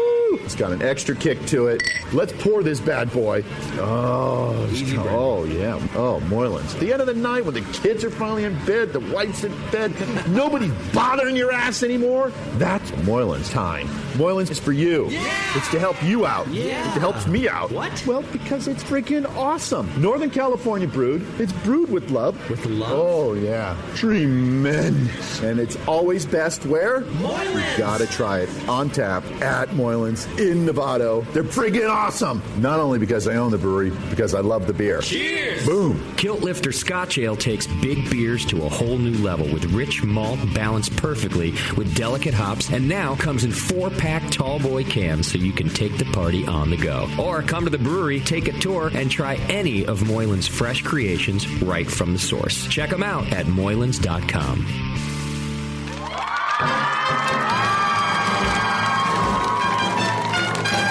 BN Army, have you heard the latest at Hop Tech? Since Hop Tech has doubled in size after a huge expansion, Jade and Roberto can stock even more of the best quality homebrewing supplies and equipment. Over 60 kick-ass varieties of hops and malts, monster truckloads of quality brewer's yeast, including White Labs, Y-yeast, and multiple dry yeasts. They even have all grain systems from Grainfathers and Ruby Street Brew Systems, thanks to Jade, the brand new all-grain brewer. And don't forget about their 10% discount to all BN Army members. Jade and Roberto are waiting for you and all of your brewing questions over at hoptech.com. HopTech, totally not sucking since 1983.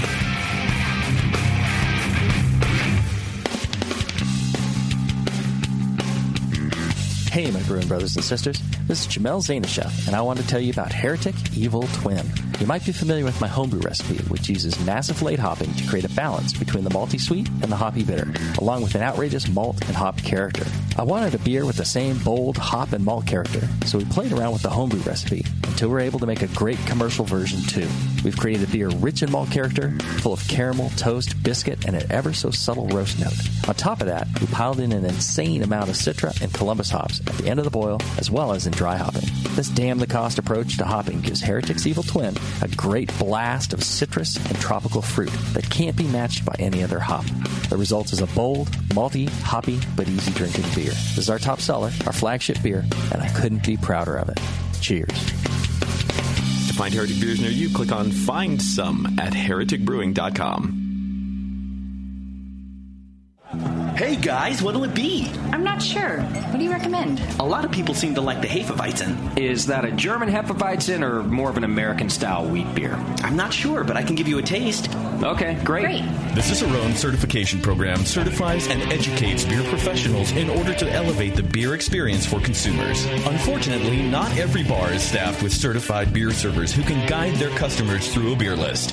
Here you go, guys. Let me know what you think of the Hefeweizen. Oh, yeah. That's definitely more of an American meat. But I can hardly tell because this beer just smells like sour butter. I wonder how long it's been since they cleaned the draft line. Yeah, and look at the bubbles on the side of the glass. It's filthy. Somebody should tell these guys about the Cicerone program. For sure. How about we head somewhere else for another beer? Your server should give beer the same respect you do. Request quality. The Cicerone certification program offers 4 levels of beer certification, in-person classes, and course books for beer professionals. Check them out at cicerone.org. The Cicerone certification program. We know beer.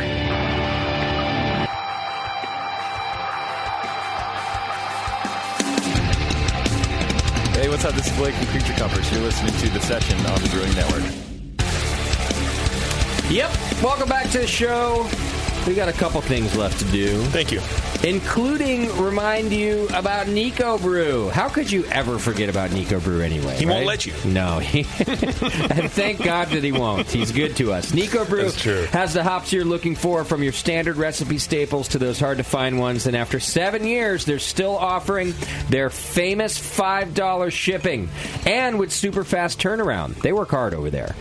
You'll be brewing in no time. All their hops are nitrogen flushed and vacuum sealed in Mylar packaging to make sure you get the freshest hops available. They even have commercial accounts available to pro brewers and homebrew shops. And coming soon, a line of pro brewing equipment, custom-built fermenters, brew houses, you name it, Nico Brew's going to have it. Check out the Nico Brew swag, like onesies, tees for toddlers, and even something for you grown-ups out there. Head over to nicobrew.com today for all your hop needs. All right, we're going to do some tasting.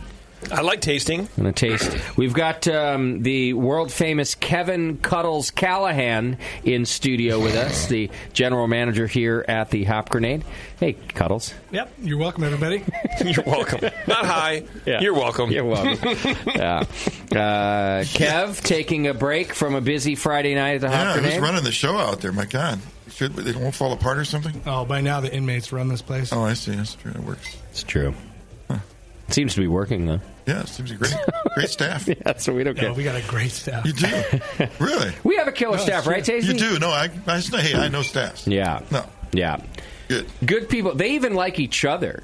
A lot of stuff. I'll tell you what. Right now, a lot of times when you go to, okay. Yeah, there might be. You need an employee. I just see if I can give it to you right now. Yeah, give me the rundown. Who doesn't? No. Who doesn't like who? Tasty? No. Yeah, a lot of times when you go to places, there's even though they're like good to you, they go in the back and it's like fucking arm wrestling and fighting and. Oh my God, it's crazy. Yeah, here they like go out and do things. No, together. they do. No. Yeah, see them out all the time. Let's leave it there. Whatever. Whatever. I'm just kidding. JP walks in here, does the show, and leaves. He's never. That's true. Unless, are you banging one of my employees, JP? All of them. You're actually. banging all of my employees. Yeah. Good on you. Thank you. Didn't know those guys rolled. We got some lookers out there. Eric, for example. Yeah. He's trimmed down a little bit. Stopped eating so many fucking burritos. Lost a little weight. Oh, I thought you meant the beard. Oh, that too. I don't think you're allowed to weight shame him. Is that what it's called? Fat shaming. Thank you. Yeah. See, I'm nicer about it. Don't weight shame me. Yeah. Could be muscles, not necessarily fat. Yeah, you work out too much. Yeah, I didn't call him a cellulite queen or anything. I just simply mentioned he lost some weight. You're right. He's all right. Okay. God, he really my didn't. Staff does listen to this show, which I hate. do, by that's the way. right. Yeah, like Kevin comes in the other day and They goes, listen more than most people in the Bay Area. I know, it bothers me, actually. I wish they didn't. There should be a rule. Kev comes in the other day and goes, so Aaron's listening to the part in the show about your sharding problem. I was like, great. That wasn't for my staff. That was for my listeners. Not, I had to be walking around here and then wondering what's in my pants. Oh, there goes Stinky. At it again. It's a bit silly. I know, that's they don't listen. No, they're new listeners. It's just a bit. I've never sharded, okay? All right. Bevo, what do we have here? So on the left is the Libertine. Okay. On everybody's right is Prairie. All right, so here's what we're doing. We're going to taste some. What I thought we'd do is taste some seasonal/holiday beers, and I'll give you a quick reason why. In the past, I think as a group here at the Brewing Network, we've really we've been kind of down on holiday type beers. Mostly because we're not big fans of spice and things like that. So a lot of times when we've done tastings in the past, we've focused on those types of beers and ended up, I don't know, telling you that we shouldn't have seasonal beers. And I thought, that's kind of where we landed. Misguided. Yeah, that's kind of where we landed on that, where it's like, well, I don't understand why just fuck it up. You don't need to have seasonal beers. It's fine. Yeah. I just think on the whole, over the years, that's the message we've delivered. Now, I'm going to admit... We're talking about holiday season. Yes, not seasonal. We're just talking about holiday season. Right.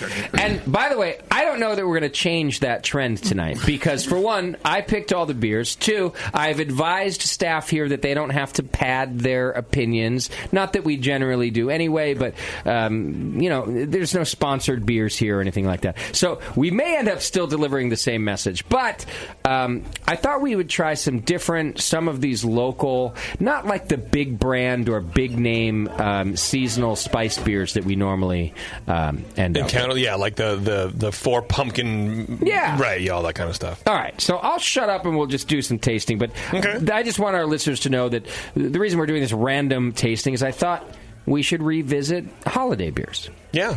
So the first one is from a California brewery called Libertine. They've been on the show before.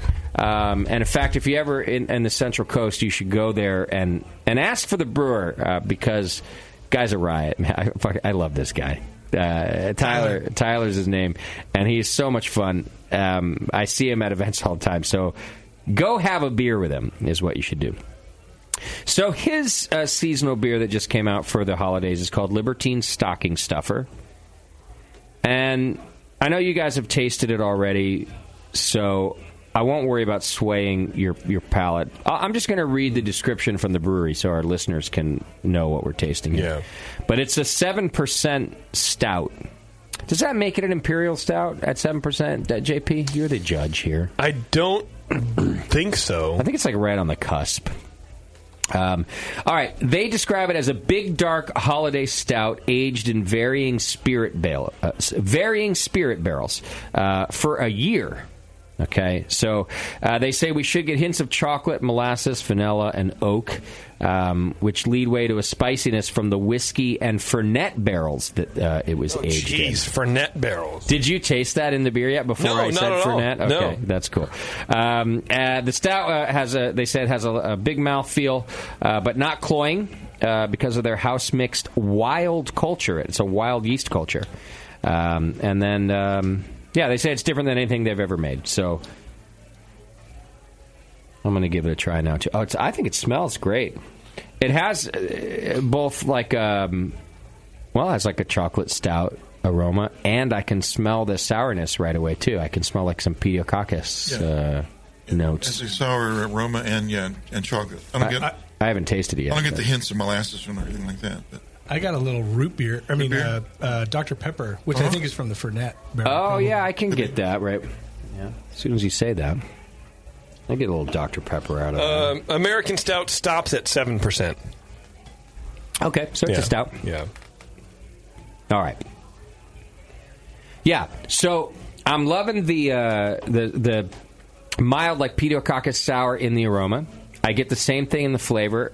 There's a lot of like toffee coffee flavor that's really good. That I've had with sour beer before that didn't go well, but actually in this case, I think it kind of works. So you've all tasted this beer. Yeah, Jesus Christ, guys. Smacking. It's interesting. It's interesting. Like if you would have told me this was a stout, I wouldn't have thought it was a stout. I think what would you think? A lot of those just like a. Well, like the Rare Barrel, they do like a like a dark wort or whatever. Yeah, dark sour. Oh yeah. I don't get stout characters out of this at all. Okay. And I think that might even be a detraction from people trying it, preventing people from trying it. A sour beer and dark flavors don't really go well together. Usually, yeah. We've tried them before, and they're kind of weird. The roasted grains don't really translate well in a sour beer. So, right. I don't know if I would call this a stout at all. Well, even though it is, but you know what I mean? Just marketing purposes, because I'm a marketing machine. Well, I guess I wonder if just maybe they went low on the roast in their stout recipe in general, and which they should to counter the sourness, because like I said, they don't go well together. But then a year in whiskey and Fernet barrels.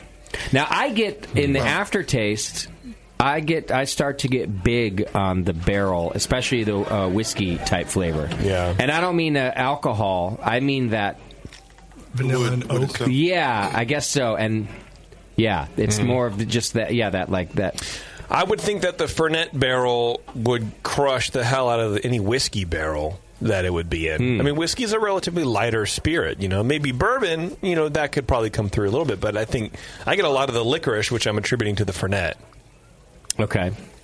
I mean, I wonder if you get licorice too. Yeah, huh? like black licorice, right, or like anise or something. Yeah. And I think that I don't know. Maybe the whiskey barrel wasn't necessarily needed. I don't know if it's adding anything because it's being crushed by the Fernet and the sour beer. But I don't know.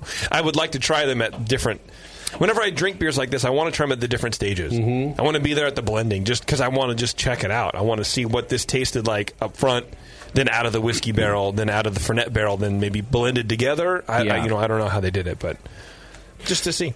Well, I would bring this beer to a holiday party or dinner, and I think I would actually serve it to the person who likes whiskey or bourbon or more of a liquor drinker than I would give it to a beer drinker. Because to me, I think those are some of the notes that are standing out. And just like you're saying, the stout has gone away a little bit. I don't think the sourness matches, of course, with like a bourbon drinker. But I actually think it's really nice in this beer. I also think it's very cold.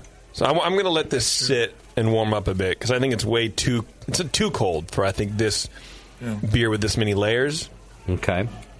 And to me, it's not stouty enough to even be called a stout. To me, it's more like a dark lambic or something. Yeah. Okay. Brown, like a. Yeah, I don't get a lot of the Berliner Weiss or something like a whole different style. Yeah. Sour Schwartz beer. Yeah, it's not a stout at all. And so Tasty, what do you do then when you? Okay, so you're a brewer, and my guess is that they actually brewed a stout. Right? And then they put it into these different barrels and they added the sour yeast. So my question for you is, when you're trying to describe a beer like this, and you started with a stout, so they say, right, I'm not going to read the whole thing, but they go, a big dark holiday stout aged in spirit barrels, and then they go on to describe the wild yeast. So what would you say instead, even though knowing you started out with a stout? Call it what it is at the end is what I would say. Yeah, okay. Even if you're the brewer, right? You said this is going to be really interesting. It's going to be a stout and a sour beer at the same time. Turns out it's not. It's actually the process has removed the stout character. Yeah. By recipe, it's a stout, but by flavor, it's like a porter or something like that. That's lowly hop porter. Kind of like how would you enter this into a competition? Yeah. I don't think you'd want to put any. Well, obviously, that'd be an American Wild Ale or something like that. Right. Yeah. This is a blend, he said. Okay. Yeah. Anyway, it'd be confusing to the consumer. Whether I'd take it to a party, I don't know. Depends on the crowd. If it's like a bunch of real beer geeks, they'd be down for something. Yeah, but I don't think that anything really separates it as a seasonal, like a holiday beer. Yeah, there's something spicy or warming about it. Yeah. It's pretty low ABV. So to me, if it was warmer, like a little higher in alcohol, that kind of puts you into like a holiday spirit. I mean, I could see it in the working. name. It's a good point. In the name, yeah. Does have a holiday name. That's true. That's the name going. The Fernet. That's marketing. The Fernet thing is Tyler coming through a lot more, and maybe that's where they go. Oh, well, this will be a holiday thing, and it's cool. It's a cool experiment. But I think, like you were saying, Tasty, this is just kind of like a beer to bring around beer nerds. Okay. Yeah, I'd be more for that. Yeah, but to the point, it's not a beer that I would poo-poo because it's a Christmas beer. Yeah, which is kind of the point of this whole thing, right? Like this is still a Christmas beer that doesn't need to be a holiday beer. It could just be an anytime beer. Well, and I guess so. Yes, that's kind of what I'm going for. And what I like is that some of these notes, the chocolate, the vanilla, the oak, these can very much be holiday meal flavors. I would enjoy this beer with dessert after a holiday meal. So I think that even not having the added spice that you might expect in a quote Christmas beer, this is something I would bring to a holiday party, to not have to bring the cliched here's your nutmeg beer. That you expected me to I'd bring. want to bring something I would drink myself. That wouldn't be bringing the spice. And it wouldn't be okay. All right, so the next one, and why don't you guys make sure you taste it while I give a little description. It's the Port Brewing. I would go with Prairie. I would the go Prairie. with the DuPont first. All right, you want to switch to DuPont? Okay. That's the golden one. We can do that. Okay. The DuPont avec les Bonnes Vues, which is, they have... By the way, this is information off of their website, as was the information in the last one, too, from the Libertine. Sometimes, when I go search the beers and I'm getting the info, you can go to Rate Beer and you can go to Untapped, but I would encourage people to always start with the brewery themselves. And if it does come up in the Google search, by the way, it doesn't always come up. Like sometimes you will search a beer because you want to get accurate information, and nobody but the rating sites has the info. Right. But I'm just kind of throwing it out there. When you're writing about a beer, you're going to do your blog post, or you're going to do your fucking, even if you're going to do your Rate Beer post or your Untapped post, try to get the info from the website first. Yeah. So I did get it from this one, which is a DuPont beer. The style that they listed of this beer is a blonde top fermentation beer, and it's at 9.5%. So what's that? A Belgian Golden Strong tasting? Yeah. Okay. That category. Okay. That's what I thought. Their description that the Bonnes Vues is coppery blonde, has very fine hop aromas, and tastes bitter, fruity, and mild, which is interesting. That's true. All those are true. Okay. Our selection of yeasts in combination with a long-during ripening process on a dry hopping base. So they've also dry hopped the beer. I think this was like Google translated on their website. Are creating a typical and complex aroma and taste. A real fermentation in the bottle. So... they did bottle condition, and they say that will continue for a long time in your cellar and will result in a harmonious and well-balanced beer full of unexpected and complex aromas. That's their description. A long-during ripening process. Which... Yeah. What does that mean? I had that this morning. Yeah. Couldn't get out of the shower. Ripe culture. Now we gotta take it back. Oh, gosh. This one seems really fresh. Maybe it's like... We just got it in. Yeah. This week, last week, something like that. It's kind of meaty. They vomity. I don't like it. Vomity? Yeah, like meaty, vomity. I mean, it's probably the yeast in the thing, right? I love this beer. Yeah. Describe me like beef jerky? Like, what's meaty? No. Spam? Meaty, like... gamey? A gamey, no. No, I've never really understand how to accurately explain this flavor. But blood? Metallic. No. Are you just saying words that you see? Yes. I see blood.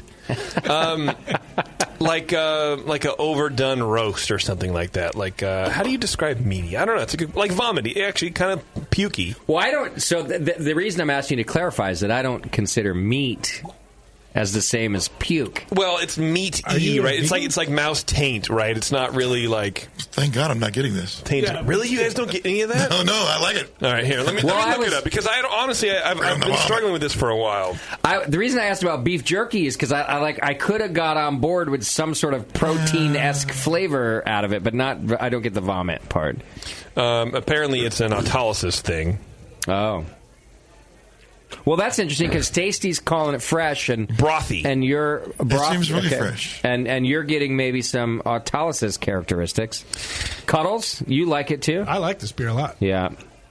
I mean, I could see why it would be considered a holiday beer because it is, light, but it still has a lot of alcohol, a lot of body. Yes, there's still some of that hop character to it, like a firm bitterness. But I'm not a big fan of it. I don't like the flavors that the long during ripening process has been producing. Hasn't been well to it, he says. Well. So an interesting note about the beer, it was not necessarily brewed as a holiday beer originally. Mm-hmm. It was originally brewed, in fact, I had it written down. In 1942. Why didn't I? Well, I thought I had copied and pasted here, but it was an appreciation for their best customers. So DuPont originally brewed it, which basically was it was a thank you for buying our beer type of. How did you guys get it? And this was the original. Oh, okay. So they've since broadened. It was so widely popular, right? That they wanted to thank them. So anyhow, it wasn't a seasonal thing, and they didn't. And again, this was maybe part of the point of me, having these beers that it doesn't have to be spicy or whatever else to. No, right. It's festive. I like it. I like it. This would be a good beer for a party. I think so too. This is another one I would bring. I actually would bring this one for before dinner. As opposed to the last one I would serve after. Yeah. And or during. At 9.5%, Tasty, you mentioned putting you in a festive mood when we were discussing the last beer. Yeah. This is one that before dinner will certainly do that. Yeah, for sure. I think that's something to think about when you're choosing your holiday party beer, right? Mm-hmm. Is not that you want to get everybody fucked up, but this is a rather expensive beer, so everyone gets a small taste. But at 9.5% on an empty not stomach, that expensive. You're there, dude. Yeah, $11 for a 750 ml. Yeah, that's not bad at all. And Le Bon Vu means best wishes. Thank you. Yeah. And happy holidays to you, Kevin. Translator Cuddles over here. He is multifaceted. This one. Why do they call him the general manager? Yeah, he knows his shit. I generally know stuff. Yeah, he speaks 2 words of every language. Apparently, bon vu is are his French words. It's like this is right in my wheelhouse, guys. All right, what's next? Okay. So everyone would recommend, except you didn't. Except JP didn't like this one. He wouldn't serve this to his pets. Two down for JP. I didn't like it, but I would. But I could see where it would fit into the category, into the thing that we're doing. Yeah. Talking about specialty beers for the holidays, I think this would work really well.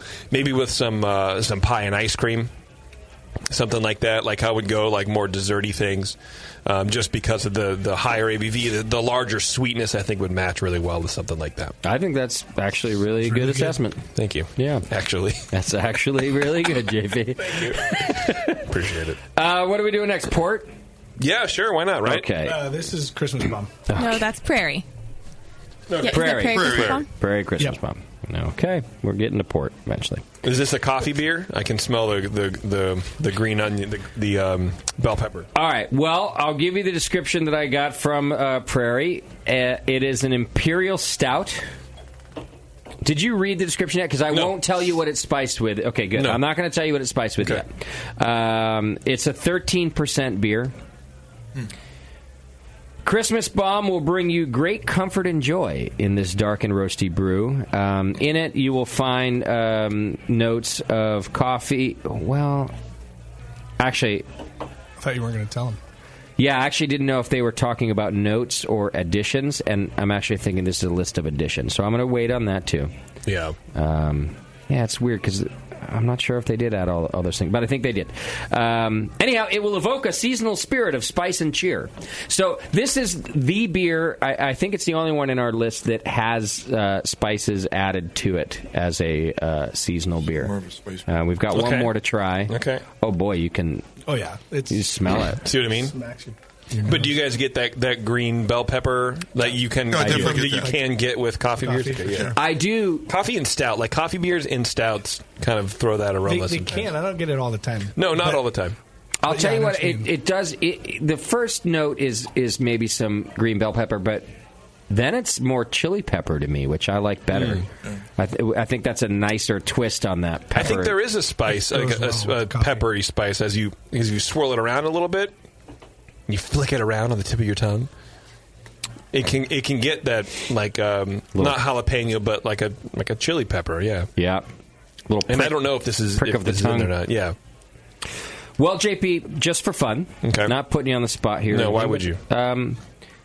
Give me, I don't know, pick out a couple things, even if they're the flavors, but a couple things you think might be in there. I think it sounds like one of them. You think there's some pepper in there. I think there's a pepper in there. Okay. I think there's some vanilla beans in there. I wouldn't be surprised. God, I have no idea. Darth Vader's in the room. Tasting. Molasses. I get molasses. You get molasses tasty. Yeah. I mean, I don't know. It's so complex. Molasses. Not a lot. I get molasses. Definitely too. vanilla, chili, coffee. Those are the things I get. I don't get molasses. Well, it could be from a malt, like a special bee, like a raisiny kind of. But I think the finish is too dry for it just to be a malt addition. So maybe it is a sugar addition. Yeah, like you see what I mean? Like dark candy sugar. Yeah, like that middle palate is so like rich, and then it kind of fades away. And I don't know if you would necessarily. I don't know. Okay, it's a whole thing I got in my head. It would take a beer judge to explain it. A certified one? Yes, a certified one. Recognized. A recognized beer judge? Not even certified. I'm a pushover tonight. I really like this beer too. This is the first one I've had that I really enjoy. You enjoy it? Okay. Yeah, I would bring this around. Hey, look at you! It's spice too. Yeah, go figure. Cuddles, we get this beer every year here, right? We've got it last 2 years. I don't. We've only been here. They made it before. So yes, we've had 3. Oh yeah, this is our third holiday. Oh, you're right. It is our third holiday. All right, Cuddles is right. Got you. See, he pays attention. Yeah, somebody's got to. All right. It was a test, and you passed. This is right with his train. You like this beer? I do. Yeah, I like the original too. This is yeah. Regular bomb with the addition of one spice. Okay. Yeah, I wouldn't bring this beer to the holiday party, but that's me. Why not? So I'm just because it's not a beer I want to drink and because it's pour spicy. up. Oh, I see. You know, like if you're bringing beer you like, you can like, no, and you guys can have some too. And you got like a pint, right? This one, I'd just give me a little bit. I have a little bit. If it's a bottle share, I just say, just give me a little bit. Oh, I couldn't drink 10 ounces of this. No, there's no way. And they package it in a small bottle too, which I think is good. Yeah, it's made. I assume made to be shared. Obviously, that's a lot of. Well, yeah, but even in a small bottle, you don't want a lot of it. Yeah, and even if it's one that I know you said tasty. I'll always bring a beer that I want to drink. I actually think when it comes to holiday parties and holiday dinners, that's not the best rule of thumb. Oh. And even if I think that it's a respectable beer as a rule of thumb, okay? So you're not going to bring shit, right? Because you don't want to be known for that. A beer like this, right. Even if it's not your thing, is going to be almost everybody else's thing. I get that they're kind of, you know what I mean? Like if if I can kill 2 birds with one stone. Yeah. I like it. They're going to like it. And they like too. it. Yeah. Well, I think there's also something to be said for having a holiday gathering to introduce people to different flavors they may not necessarily have in their normal repertoire. Yeah. So even though you may not think, hey, this is a really awesome beer, whatever, it's very, very interesting, and you can have a conversation. Like Tara and I will sit down and just drink weird shit just to have the conversation. Oh, you guys still talk? We still talk, yeah. Wow. We still talk all the time, as a matter of fact. I'm trying to limit that a little bit. To beer tastings. And maybe some wine, and that's about it. And when we need toilet paper. Right. But I think some of these beers, especially the Prairie Bomb, is that what it's called? Yeah. Christmas bomb. Christmas bomb. I think this would be a great thing to just, fill in the awkward conversation at family gatherings. Like, hey, try this beer. What do you think about it? Yeah. Everybody might totally dislike it, especially if they're not craft beer people, but it's something cool to talk about. All right, so you said family. Do you think really family? I mean, to me, I'm equating everything to like a bottle share with most of these beers. I think general families aren't going to be drinking. No, probably not. But this would be nice, like after the meal, like as a small little aperitif. Dessert. Yeah. No, digestif. Oh, digestif. Fuck, he is cultured. Yeah. He's been to Clayton. In my family, we have on both sides or all sides, or whatever. There are several craft beer drinkers, and I would make my brothers try this. They like IPAs and Coors Light. That's about it. Yeah, but like my nephews would dig on this. My cousin Jordan would dig on this for sure. He's a craft beer guy. So there are people. This is actually the perfect example. I would pass it around to people I know that would like it, and then I would have other people try it. Like, here, Auntie Tammy, try this, and she'd go, what is that? And then it's fun. I love Auntie Tammy, by the way. You would. She's very nice. Yeah. Okay, so I actually really like your point, JP, about that maybe it's a conversation starter, something to talk about. So, did you read the description, Tasty? No, I did not. Okay, perfect. There is a flavor. There is an ingredient in this beer. Is it new to this year? Nope. Kevin? No, I don't believe so. Okay. So there is an ingredient in this beer that it's actually, I think it's kind of prominent. Okay. Although, of course, I've read the description. Right. And I wonder if, and you guys, neither of you have mentioned it yet. I wonder if you could just revisit it once more. And it's one particular spice that I think stands out. That if I was at a party, this would be the one, especially the amateurs, the new drinkers, I would try to get them to focus in on. And I think they'd feel good about themselves because they'd be able to pick it out. Cardamom? It's not that. I want to say allspice, but... I got cinnamon. Cinnamon. And I was going to say you're getting closer with allspice. Okay. And it's cinnamon. It's Yeah. I don't get it at all. Really? Yeah. Well, if you get allspice, you're getting closer to cinnamon. Yeah, so you don't say you don't get it at all. You're getting it a little, because even allspice, unless I'm wrong, I think allspice is kind of close, getting there anyway. And I can't believe I got like that. I said, I read it, so to me it stands out like crazy, but maybe because I read it. But I don't think I'm way off base here. I think there's and it's in their description too. I wonder if the cinnamon would stand out more if there. Well, anyway, continue. We're going to talk about. No, that's it. I bet you if you tried it side by side with the regular bomb, it would scream cinnamon. What is the regular? I've never had it before. All the other stuff. I don't know if you've read it yet. Yeah, we haven't done the reveal yet. It's got all the other stuff. No, but without the cinnamon. Oh, okay. So the other stuff, and here's where you guys did great. Thank you, Daddy. Not that it was a test, but coffee. Yeah.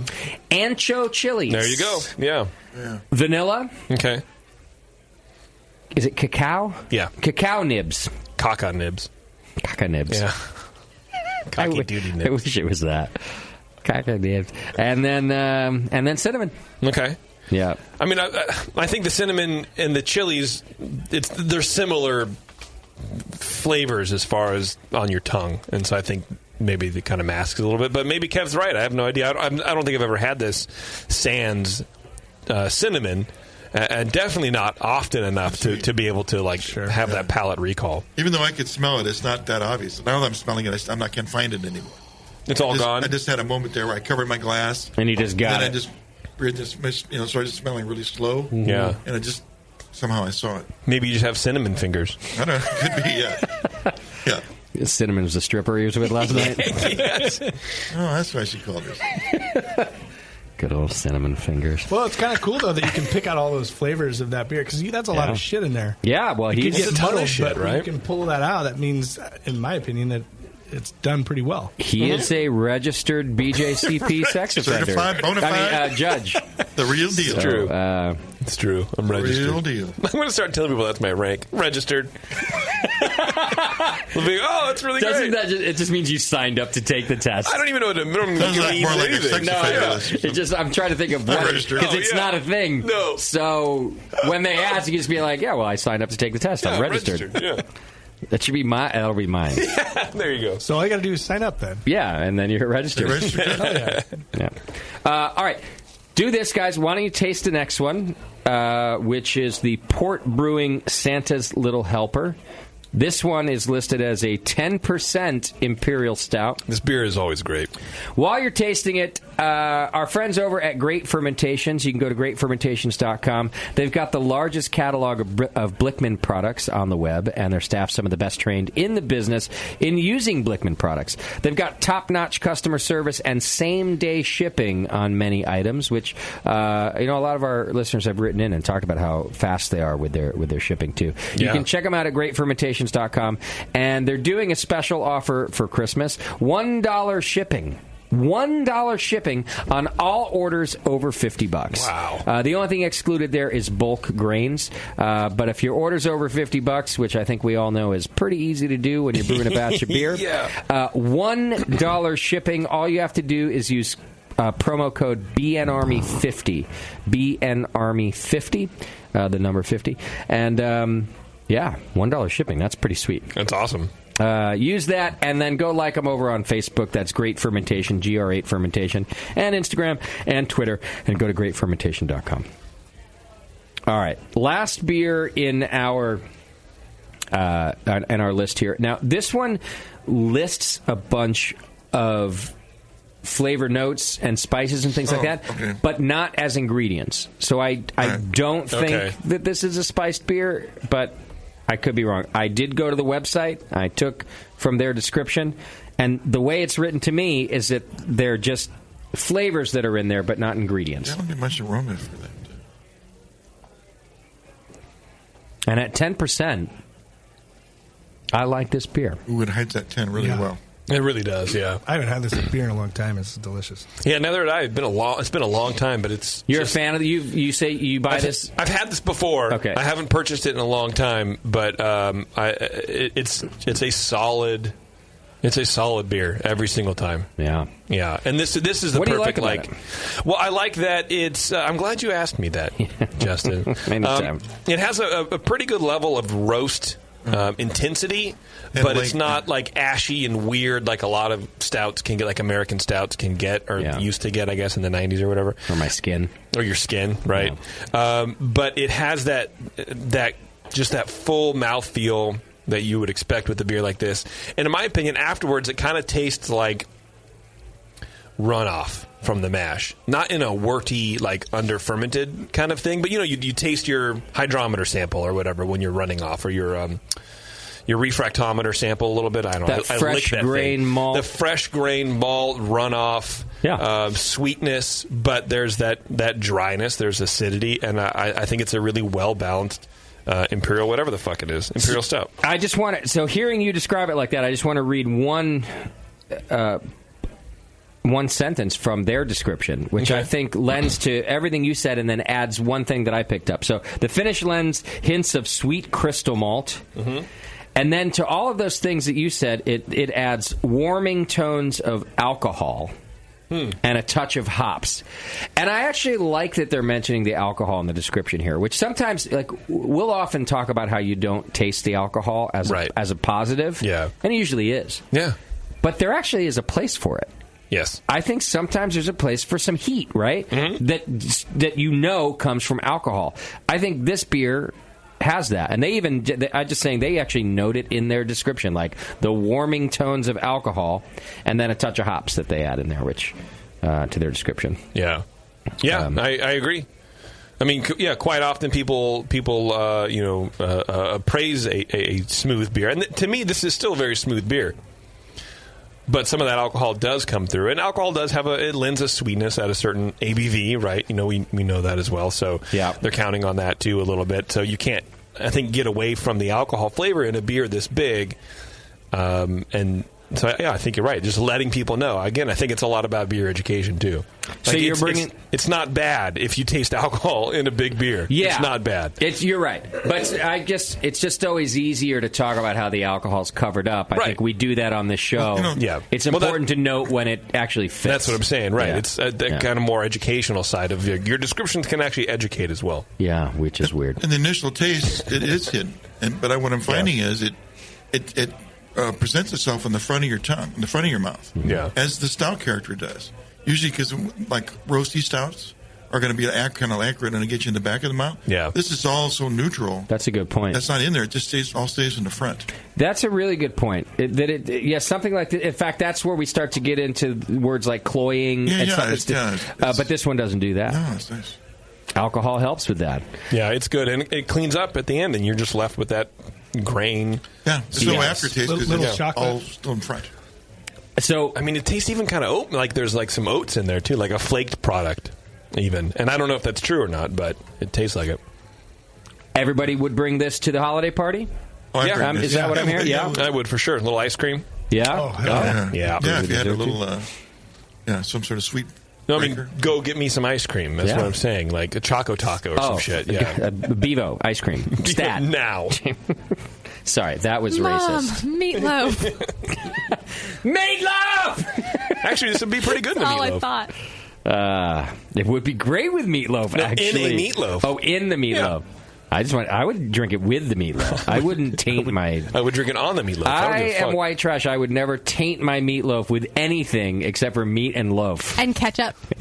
No, I am against the ketchup meatloaf. What do you do? Gravy, brown gravy. Just gravy. Oh, that sounds good. Yeah, just do like your regular brown gravy. Yeah, the ketchup thing. From the packet. That Tear was the never packet, add the water, and brown gravy. Yeah, the packet gravy, exactly.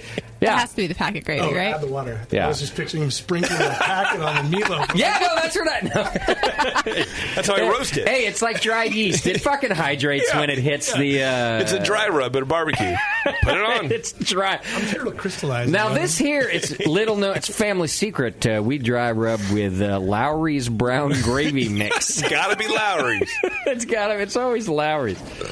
All right. Well, thank you all for your input there. I feel quite festive now. And don't you? Yeah. And I guess I would just encourage people to go explore a little outside the spiced beer window, even though I found those really nice, especially the Prairie Christmas Bomb, which was incredibly spiced. Yeah. Fucking fantastic beer. Yeah.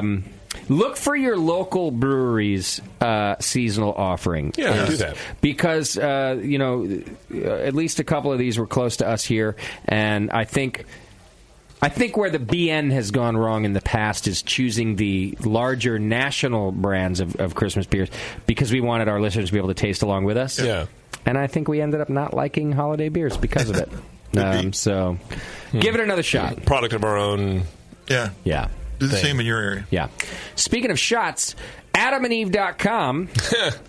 I get it. Thank you. You're welcome. Jake. I knew you would. I knew I could count on you. Ew. What? Facials. I just got it. Yeah, you did. Go to AdamandEve.com right now. Use coupon code BNArmy, and you could buy a very sexy holiday gift for the important person in your life. Oh, I'll say to myself. Okay, good. Or even for the not so important person. You know what I mean? Like the one you just like the Friday night. The Tinder date. This is the trashy one that you. I don't really care who. Tinder or Bumble or Grindr or whatever. I recommend having just a drawer full of shit because you don't know who's coming over. Yeah. And you gotta like like I said, you want to dress up? Yeah, right? Oh, look here. Or I'll tell you, sometimes people just say weird shit to you. You don't know what they're into, and then they say it, and if you're able to go, I got you, girl. Yeah. And you open up the drawer, Adam and Eve's got your number. So that's true. Go to AdamandEve.com right now. You might be describing our average listener, actually. I think so. This is a good pitch. Yeah. I wish Tinder would sponsor us.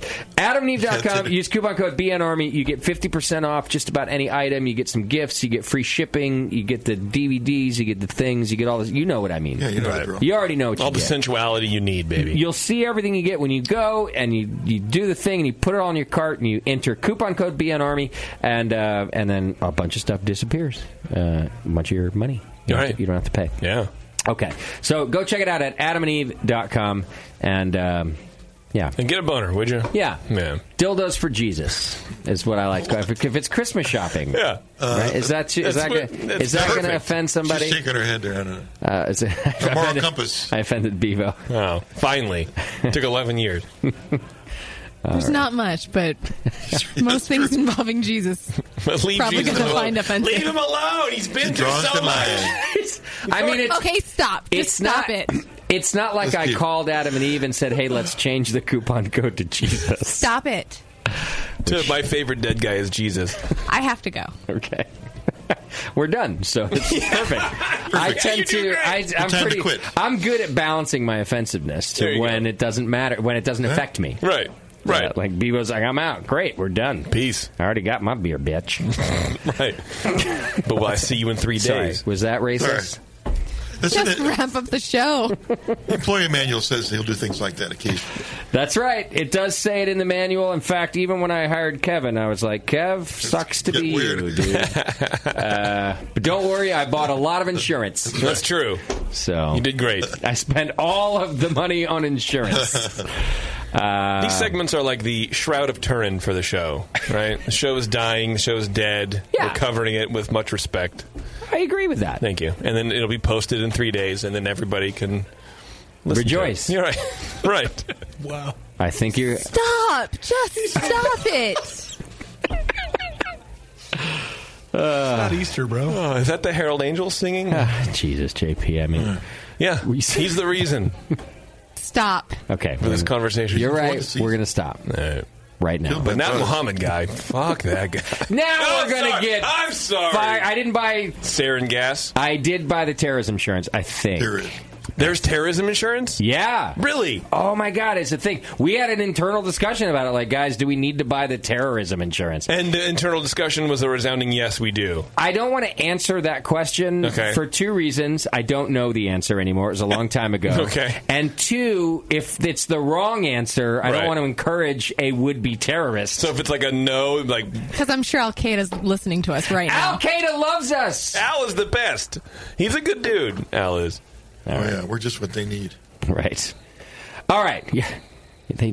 If they would listen to us, the world would be a better place. They would fucking relax a little bit. That's true. You know? Yeah. Wrong, man. Just chill out. They'd be like, see, they're sexist. It's fine. It's cool. They don't talk enough about rock throwing. You actually should just stop talking. Okay. 10 lessons to get accurate for rocks. All right, let's get out of here. We're on the air in just a couple more days with Wild Card Brewing Company. See you Monday. Season. All right. Oh, shit, I got to read things. Yeah. Thank you for show sponsoring More Beer. You can absolutely everything you need to make great beer at home by going to morebeer.com. Those guys at More Beer are great. The late, great Shaun O'Sullivan from the 21st Amendment stopped by to talk. So sad. Merge your love of Disneyland with your lack of engaging podcast and go to earsuppodcast.com as JP, Terrence, Bevo, and Taryn talk about all things Disney. Go check out Moscow's Hop Cartoons over at hoplifestore.com. Get on Twitter for some good beer insight. And homebrew info as I clear the saliva from my mouth. Follow Nate Smith and Nathan Homebrew, Mike McDowell at Tasty McD, JP at Major Jip, and Warren is stuck over at Another Beardy. Today's show is produced by Justin, and your host has also been Justin. Be sure to find the Brew Network on social medias. JP's an asshole. Justin's a nice guy and winning the race. JP does great as his cherry.